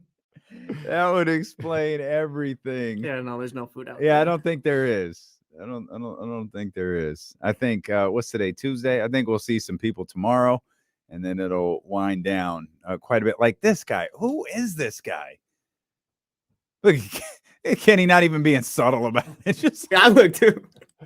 oh, who, Hey, that who guy- is he though? Hey, who Like at the is party, say, he? bro, who do you know here?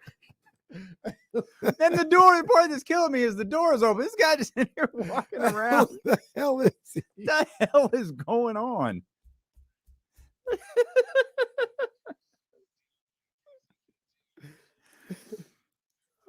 The professor, Jason Jones of the Athletic co-host over at the J Street Vibes podcast, available wherever you get podcasts from. Set to join us coming up here in just a few minutes as we'll dive back into our talk about the Sacramento Kings' frustrating loss to kick off their homestand last night, losing to the Charlotte Hornets. I don't think we've spent enough time, to be honest. And we obviously we've discussed the game in depthly. The end result is a loss. That's frustrating. De'Aaron Fox is back. There were questions coming out of the time he took away. Okay, like what version of De'Aaron Fox are we getting? Like, did he get enough rest to actually heal? Some rest during the season is kind of, it's futile. It's not legit. Like you're not going to get enough. And we question that, would this be enough time for De'Aaron to actually feel better, for his foot to actually get a little bit better, and for him to get back to the guy we saw at the start of the season? The emphatic answer seems to be, at least over the last couple of games, yes. The fact that he attempted to take over I say attempted to because they weren't able to close the deal. Him and LaMelo, that was just like a one-on-one battle there. That's low-key a duel, man. We didn't look at it like that at the time, but them two young boys was going at it. Yeah, they did. Yeah, indeed they did. And 14 of 25 for De'Aaron last night. De'Aaron was the only one. We were frustrated by the free throws. 12 of 33. I'm sorry, that's the 3-point shot. 17 of 31 from the free throw line. 54%. De'Aaron was 7 of 9. And the funny thing was he missed one a little later too. But I remember when he missed his first one, and I was like, oh man, dang, missing free throw. That was the only one he missed for, right? It's like 6 or 7 attempts until that one later that led to him scoring as well. You know what I thought about too is the professor comes in here. Shout out to the professor. Professor's Jason got a Jones. great beard, man. I'm telling you, just the beard with the Yeah, gray. he got the salt and pepper going on, man. He got to pop it off. You got to pop it off. Look, you can embrace it. If it starts turning that color, you can embrace it. I mean, I've it's not. already embraced it. I mean, I can't go back now. You can if you want to. You don't have I mean, to. Kenny's scared of it. I can go back and look silly. I show up here next week with a jet black beard. Everybody like, okay, no, what you on? Midlife crisis? Smith in here. just come back and just. But I didn't want to say this in front of Jason, but I'll say it anyway. That's 17 for 31. I'm so scarred. You know what that's eerily close to. Yeah. No, shut the hell up, Jason. Nobody Now asked. that you mentioned it, I didn't think Nobody about it. asked you. Hey, you brought it up, not me. I wasn't thinking that. I was just going, man, you're not going to win the game at home, missing 14 free throws. I'm scarred for life. You know what it is, Damien? 2002. It's game 7. I think they were 16 to 31. Yeah. That included overtime, though. So, I mean, if you want to, give it a fuller scope. I'll never forget that.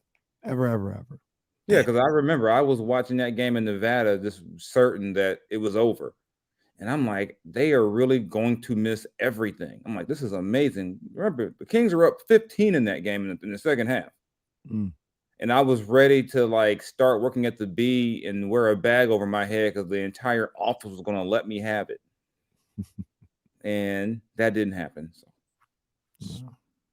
Well, Jason, happy stroll down memory lane here with Kenny and Jason. Jason, go to hell. Straight to hell. There you Hey, have it. how did that press conference go today down in San Francisco? So, wow. I mean, okay, that's completely uncalled for. I mean, I've been busy. I heard there was gonna be a presser today. I was just wondering what happened. There'll be a presser soon enough. And like Damien said, the man couldn't be missing a foot. He gonna be playing for the Giants. There ain't no going back now. Yeah. God, that remind me. I took Harry Edwards' class at Cal, and we talked about how post-war, before they broke the color line, how the baseball was so bad they literally had people with limbs missing playing because their racism was so bad they would rather have people with limbs missing to let black people play baseball. That's crazy. They were just like, you know what, we could bring over some people, the black players. No, we're gonna let a guy with one leg play first base instead. We'd rather do that. I mean, that's how crazy racism is. Jeez. But tell me more about how great the 27 Yankees are. And it's just the one leg man. Bob Cousy was mad when they said it was playing against plumbers and handymen. Imagine playing against a guy who got back from war without a leg. That was baseball. Goodness. Oh man. Well, the Sacramento Kings had all their limbs last night, but they fell short to Charlotte. I don't know how to That's a good transition, but hey, I mean, I guess I'll rock with it. I'm doing the best I can.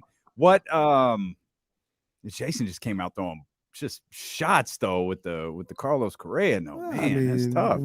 It is what it is. Carlos Correa gonna be at shorts. Actually, I was gonna say third base, but Brandon Crawford allegedly is going to third base.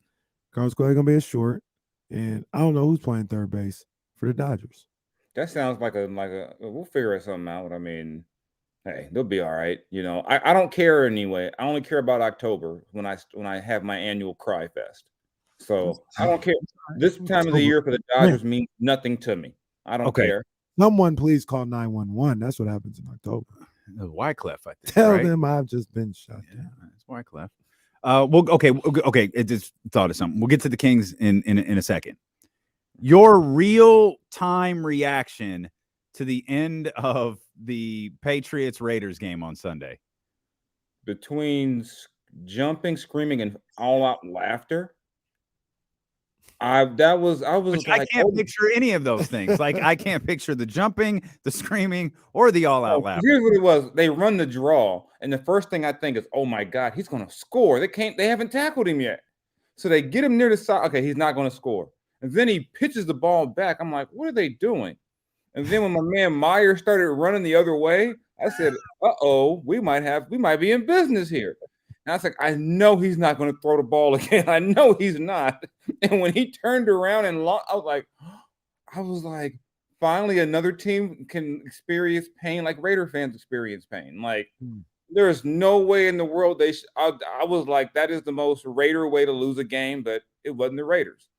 I was talking to Damien. We never really got back to this yesterday. We were almost getting into it over this one. I thought the play call was ridiculous. If you're gonna call the play, if you're gonna make a play and it's not gonna be a Hail Mary, then just take a knee. Ain't nobody running on a halfback draw 55 yards to the house. I think you're wrong. Hey, I thought he was for a second. Until See, there was scared Jason Jones. Yeah, until there was 7 Raiders around him. There was then you get 30-yard tackled or line. you go down. Yeah, you could fumble the ball and go to no. The you probability could fumble the ball and that's fine, but that's not fine. Why are you running a play? Because we talked about this yesterday. You have the opportunity to score. If you fumble the ball, you've picked up yards at that point because of the way that they're playing defense, and then you have 30 yards of buffer zone to tackle somebody. Yeah, where you lose that is where you run 10 yards backwards, throw the ball 10 yards backwards, and have no line of defense. Would have never And happened. my question was just that if you play professional football for a living, why does a coach have to tell you not to do that? Which, by all accounts, they did. But I shouldn't have to tell you, by the way, guys. Belichick, the Patriots told them, just run the play. No gimmicks. We'll just run the play. But you're telling him take a knee. Run the freaking play. Well, the guy who's getting off the hook here is the running back. Yeah, exactly. He started it. No, that's facts. That's accurate. Then poor Mac Jones had this. He's standing there like, oh my God, what's about to happen to me? His brother Chandler just pie-faced him to the ground. At that point, Mac is thinking, there's no way the ball's coming back to me. I'm like 30 yards across the field. He's just standing there. He got to be thinking that ball's in the air. No. And he's like, yeah. Then like someone sent me the picture. I put it on Instagram where Mac is just sitting on the turf, just sitting there. Like I don't understand what just happened to me. You know, and poor Mac Jones has been beefing with Matt Patricia. It looks like all year anyway. That's a whole other story. How in the world they let Belichick get away with making that guy an offensive coordinator? But I mean, talk about things that are just terrible. He was a defensive coordinator, a terrible head coach, and what does Belichick do? Come on back. You'll replace Josh McDaniels, and you'll be a guy who can actually call plays worse than that guy. Jeez. Because Josh McDaniels doesn't do anything at halftime other than say we got a lead. Let's hope we can get a running clock. I mean, I've seen some of the most scared second half coaching in my life with him. I'm just like, are you going to act like you're up by 30? It's 14. That's 2 scores. And he's just like, okay, we're just going to go 3 and out, 3 and out, 3 and out, 3 and out. We're not going to move. I'm glad Jonathan Vilma said it during the telecast. Like, we're not going to move Devontae Adams anywhere. Stand right there and get covered. But hey, somehow it worked out, and we'll see what happens when he has Tom Brady next year. Sorry, Mickey. Oh God, I hope not. Have you seen Tom lately? I have. I mean, he's a step away from last year Peyton Manning. Oh, that was tough. I don't want to see 46, 47-year-old Tom Brady in Vegas. That's not behind that line. It's not going to be pretty. Well, the way his year is gone, you might see 46, 47-year-old Tom Brady in Vegas for a different reason. you might see him in Vegas for pretty boy Tom Brady will be up. He'd be all the way up. All right. Pro Bowl weekend about to be crazy. Y'all thought Gronk went hard. Wait till you see his new version of Tom Brady. All right. Transition to the Kings. Good or bad? What stood out most for you last night? Just the free throws. I mean, I've already moved on past my get off my lawn. They give up way too many points thing. I'm like, I guess I'm like, okay, they're going to give up a bunch of points, but you can't do that. Let teams shoot over 50% and then get to the line more than that team and then miss that many free throws. You just can't do it. And I think going into this week, I would say you got to go 2-1 at the worst, because you got Charlotte, you got the Lakers, and who knows who they're going to actually show up with tomorrow. But the Laker team they're playing is still different from the one they beat back in November. So they can't be lax against them. Then you got a team like the Wizards who have lost 9-10 in a row on the road, which means they're due to beat somebody on the road. So I go into the week saying you got to at least get 2 of these. You already lost 1 of them. And the way their season is gone, they'll have great stretches of play. Then you get about 3 or 4, like what's going on. Then they'll get it going again. If you're the Kings, you just hope that last night is not going to be one of those, here we go again, stretches to start this week. And then, tomorrow, Dennis Schroeder goes for another 30, and then LeBron decides to play and goes for 30, 35. You got to shut it off as soon as you can. But then again, Kyle Kuzma shows up later in the week, and Kyle's one of those. I love to see the Kings guys. So like Kelly Oubre. Yeah. Oh yeah. Kelly Oubre is a Hall of Famer against the Kings. I mean, I remember when he was a free agent, I was saying, why don't the Kings go get him? And people were like, no, we don't like Kelly Oubre. I'm like, maybe I'm just spoiled because every time I see him against the Kings, he's good for 25 at least. We had 31 last Kelly Oubre surpassed the Ish Smith range, the Tony Allen, when Tony Allen would get his 20 plus a game every season against Sacramento. Yeah, but Oubre's better than both of those guys, I think. Yeah, but he's not like to do that. Yeah, but he's not that good. No, he's not. Yeah, I mean, he's better than those guys, but yeah, I mean, whenever I see Kelly Oubre, I'm like, how come he's not a max player? But he's a max player against the Kings, but every other game is like, okay, that's Kelly Oubre, solid player, but he sees Sacramento and his eyes get big and all of a sudden everything starts flowing for him. Yeah. Jason, I was kind of like you in a certain sense of, I'm not gonna sit up here and wait for this team to play defense like the mid 2000 Pistons. Like that's not who they are. That's not the personnel that they have. Yeah. But I do, I expect them to have timely defense and play, buckle down on the defensive end. kind of in a timely fashion. Do you think that's kind of their ceiling as a defensive team, or do you think they are capable of being a lot better on the defensive end? I think they can be better, but I just think with the style of play and everything, they're not going to be a team that's going to routinely hold teams to like 98, 101, 105. But I just think the kind of the danger in the way they play is that if it's not even the points. I've always said it's the percentages. Teams consistently shooting above 50, shooting around 40 from three. Once they get rolling, you might be able to get timely stops, but these guys are pros. You let a guy get that many, get rolling like that for 3 quarters, and then you're banking on we're going to shut them down in the last 5. Sometimes it works. Last night it didn't work. You can't let a team jump out and get 39 first quarter points. You've already established that, they're in a rhythm. And this is a team that's, you're working LaMelo back in. They got 8 wins coming in, 8, 9 wins coming in.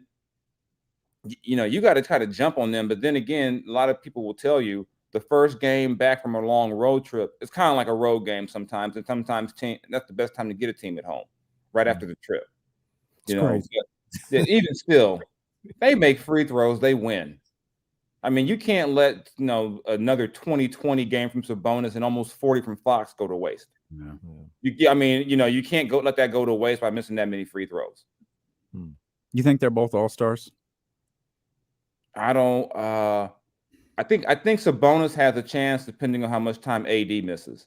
Sabonis is a damn all-star, man. It's just a matter of are they going to put him in the game? Yeah. And the way I always look at it, I do it like this. You can already bank on who the starters are going to be, probably.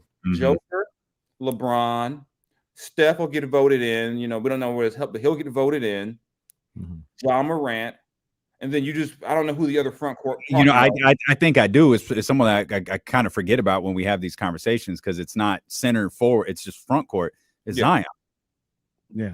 Zion. And I think Zion might get the vote. I think Zion will get the vote. Yeah, because, and like I said, actually the backcourt, if they have Luka as a guard, if either Ja or Luka gets voted in with Steph. As I cast my vote earlier, I can confirm Luka is a guard. You're looking at 7 spots, and are they going to get, and like I said, if AD is out, I just think based on the way AD was playing, if he's not out for like 2 months, there's a good chance he gets voted in. And fair or unfair, that means the Lakers get 2 guys. I think the Warriors only get 1 this year, though. And then you look around the rest of the West, Donovan's gone. Rudy's not getting in. I think they're going to get at least 1. So maybe like Karl Anthony Towns. They're going to put Karl Anthony Towns in? Yeah, I don't think so, but you're going to put Devin Booker in there. Yeah, Book's getting in. But you're not going to start probably. Book's probably going to start. Depends. Yeah. I mean, like That's right. I voted for Book and De'Aaron. Yeah, me too. Yeah, so it's kind of like, and I just assume Steph is going to get one of those spots. And I don't think Book is popular enough to where Book is going to get the fan vote to get voted in. I mean, I don't think he's not getting more votes than Luka. Yeah, that's fair. And that's tricky is just that you got 5, you got a bunch of guys going for 7 spots, and then between Luka, Ja, Devin, 2 of those guys are getting in regardless. So now you're down to 5 spots. And then you look at not enough, but I don't think there's enough front court players. There's not enough front court. And that's why I said, so that's why probably between the 2, Sabonis has the shot because he's a front court player. Then like I said, depending on how long AD is out, AD will get voted in because he was the way he was playing. And then you look around the rest of the West. I mean, this is kind of a weird year. I mean, like I said, is Cat an all-star? No.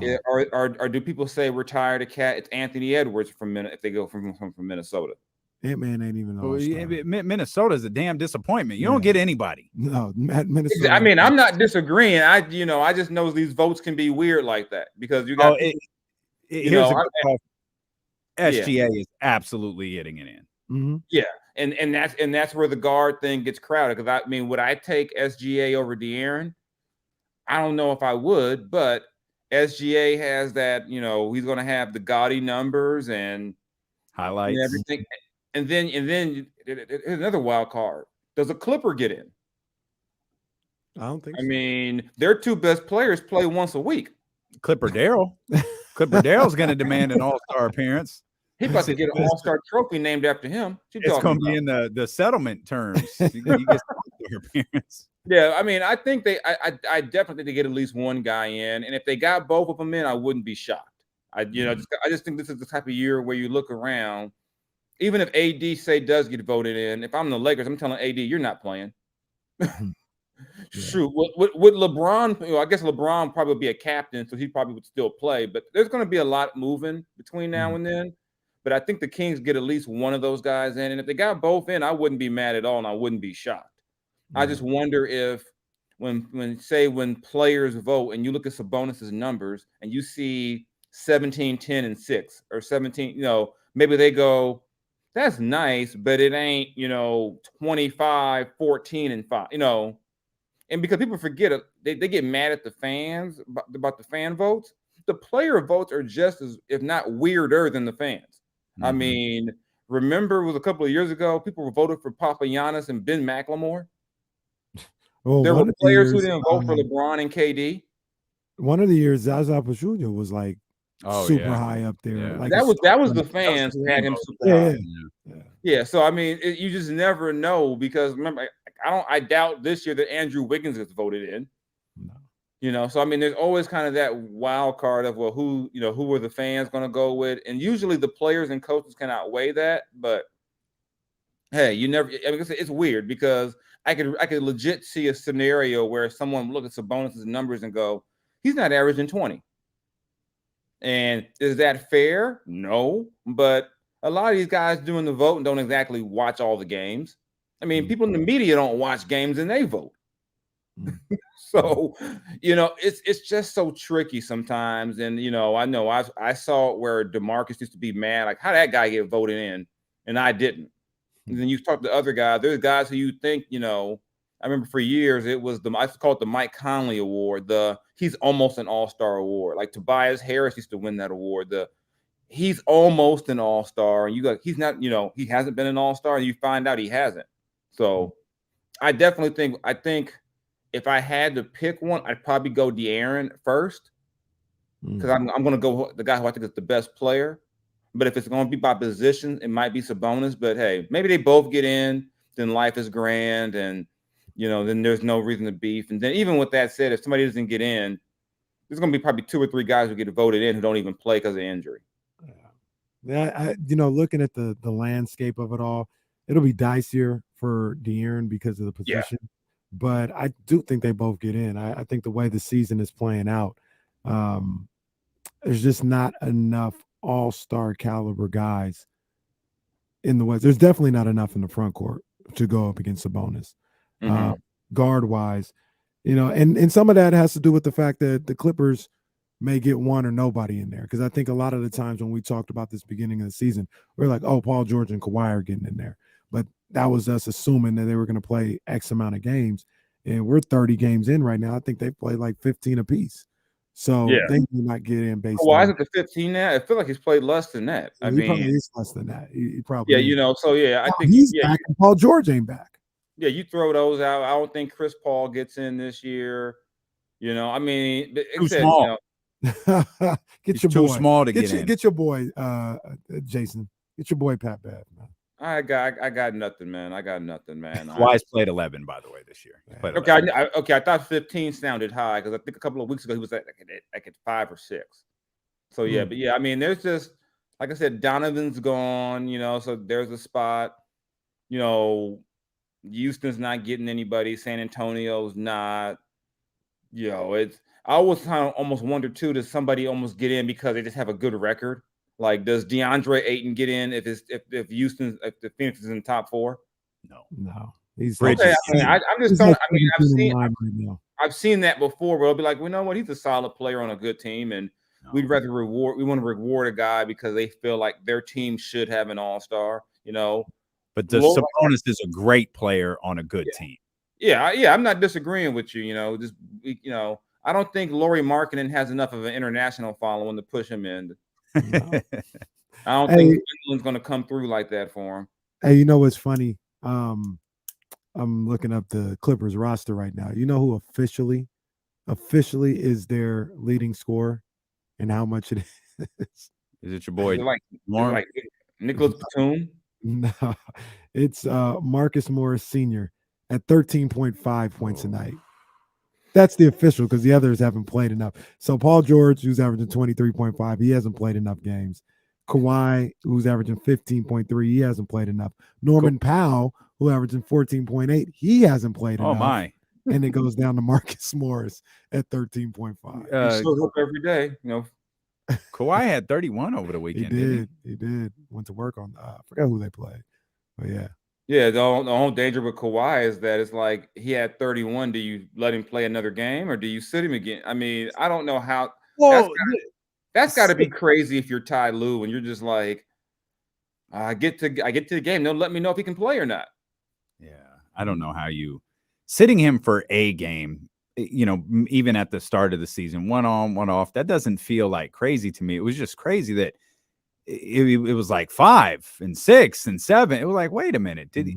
And we're sitting here like, did he get hurt? And they just didn't tell us. Nope, it was all part of the load management process. Well, he came back for a game and that was it. I didn't get it. And then one of them, he was like only playing like one half at one point. It was like he's like only playing 15. Yeah, it's hey, but you know, maybe you know that's just the way it is now. Guys are going to sit. You know, I watched LeBron dunking on people against what was that last Laker game they won? Denver. Then his ankle, then his foot, then his ankle sore the next night. Then you know half the team has because he was sore. doing all that dunking. Yeah, you're too old. Act your age. Like, stop doing that. Stop doing that. Stop jumping, LeBron. Yeah, Like Joker. Joker doesn't get hurt. Joker doesn't have a vertical leap. That's right. Joker do a nice little turnaround and drop it in. That's it. Hey, I wanted to ask Jason this, well, because it's something that I saw kind of during the show. But did you guys see that that piece? That wasn't a piece, but the quotes from Donovan Mitchell about being in Utah. I saw the quotes. I didn't read the story, but I did see the quotes. So essentially, he had said like it was kind of draining being in Utah due to racism off the court. And he had a long list of, you know, he had a quote. I won't read the whole quote right now, but just about like some of the fans and knowing how they were, you know, and he said something about a Utah State Senator, Stuart Adams, saying, I need to get educated on my own Black history, seeing Black kids getting bullied because of their skin color, seeing a little girl hang herself because she's getting bullied. Man, it's just one thing after another.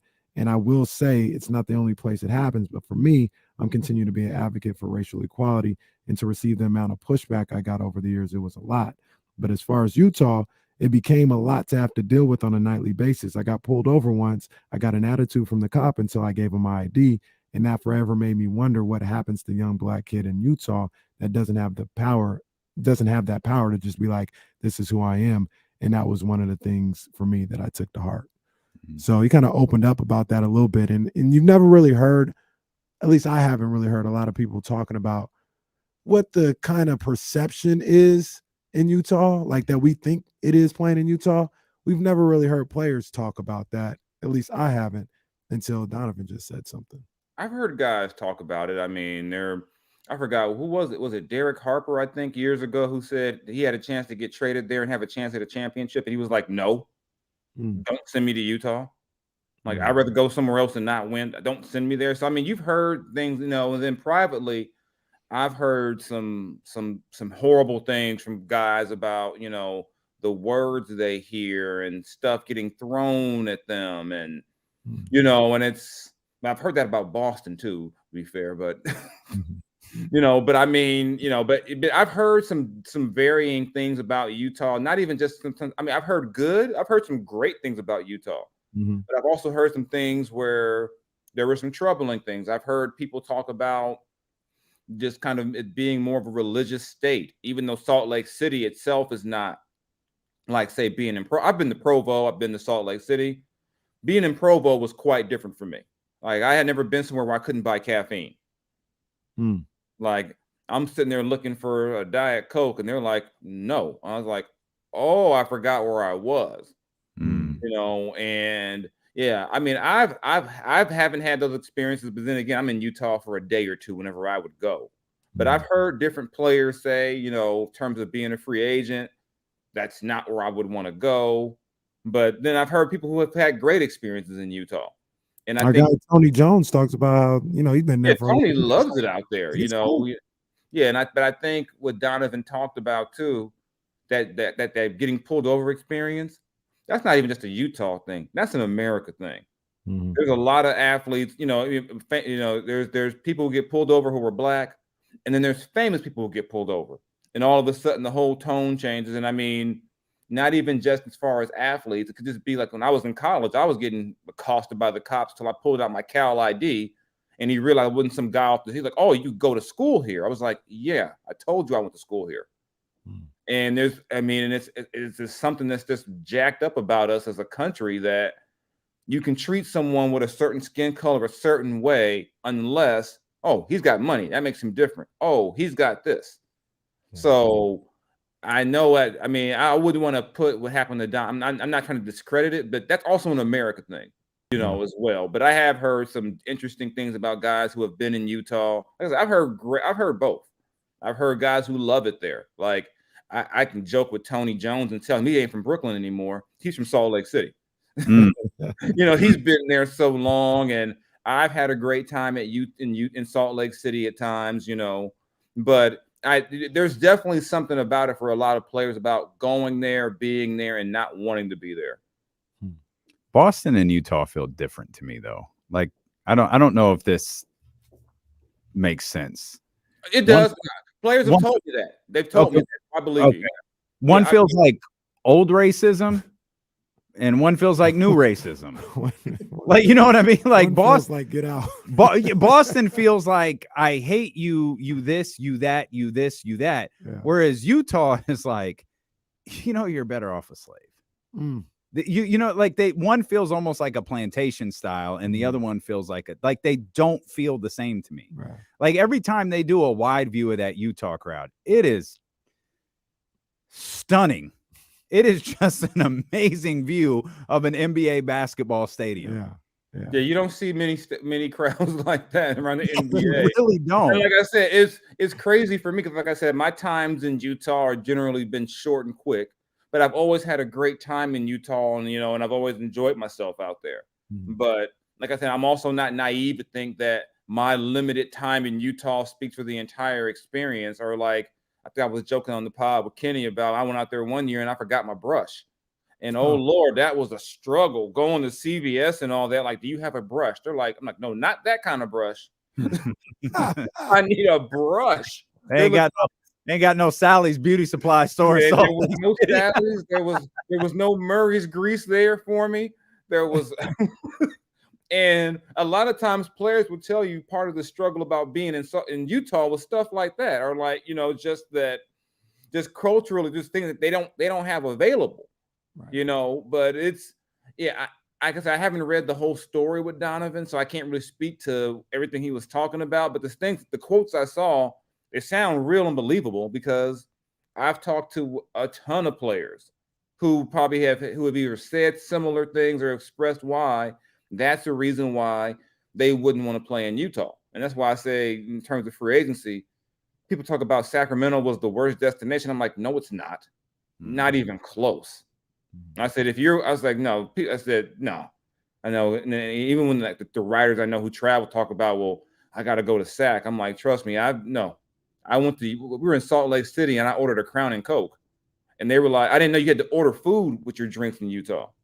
That was so bizarre, because they're like, oh yeah, Tony's like, tell me, you got to order food if you want to drink. I was like, what? I'm not hungry. I'm like, I had to watch the Kings again. I want to drink. And he was like, no, it ain't like that out here. So, it is, but you got guys, well, he ain't the best example. I was going to say Karl Malone. That ain't the best example. Yeah. I mean, there's guys who have enjoyed their time out there, that you talk to, who seem like they really enjoy it, but like I said, I'm not going to, Karl's different. We you need know. to teach the NBA how you just remove people from history. like you They just act like some of the stuff Karl Malone did, and what it made me think about too was that when Kobe got into it with Karl about his wife, and everyone's like, oh, "Kobe's a jerk," he's just being a jerk. I'm like, Kobe's the jerk. Yeah, I'm like, I don't think Kobe was wrong about that. Remember, because Not at Kobe all. was like, he said something to my wife and whistled at her, and it was out of pocket, and they were like, "Oh, Kobe's tripping," and that was like post Shaq being traded, so everyone was still mad at Kobe. I think Kobe was right about Karl Malone. Yeah, I think that's accurate. Yeah, that's facts. I think that's accurate. Jay, always a pleasure, man. We appreciate you. Thanks for hanging out with us. Oh, I love the hoodies, by the way. My kids ain't listening. We all got matching. We got matching shirts for Christmas like that. They're in school right now. They don't know. Yeah, Let's go, baby. It's the whole family. I'll tag y'all when I take our annual Christmas wrestling picture. Let's go. Let's go. All right. We're ready for it. Thanks, Jay. Take it easy. Talk to y'all later. That's The Athletic and the J Street Vibes podcast. Wherever you get podcasts from, go dive into that Donovan Mitchell article now. Not a direction I thought we would go down, but now I'm eager to read. I think that's Mark Spears' work, I'm guessing. Yeah. I'm eager to dive into that. Thanks so much for being with us. Thanks to Jason Jones. Thanks to Troy Taylor for being with us. Thanks to Matt George for jumping on impromptu. We love Matt George, man. Sacramento love Matt George. I think De'Aaron loves Matt George. I think he does too. I think he does too. So thanks to Matt for jumping in with us, and most of all, thank you for being with us. We'll do it all again tomorrow. We'll get ready for the Lakers. You know what time it is? Okay, Lake Show. That tomorrow is here what on time it is. My bad. That must have been the wrong button. We'll see you tomorrow here at noon on Sacramento Sports Leader ESPN 1320. Holla.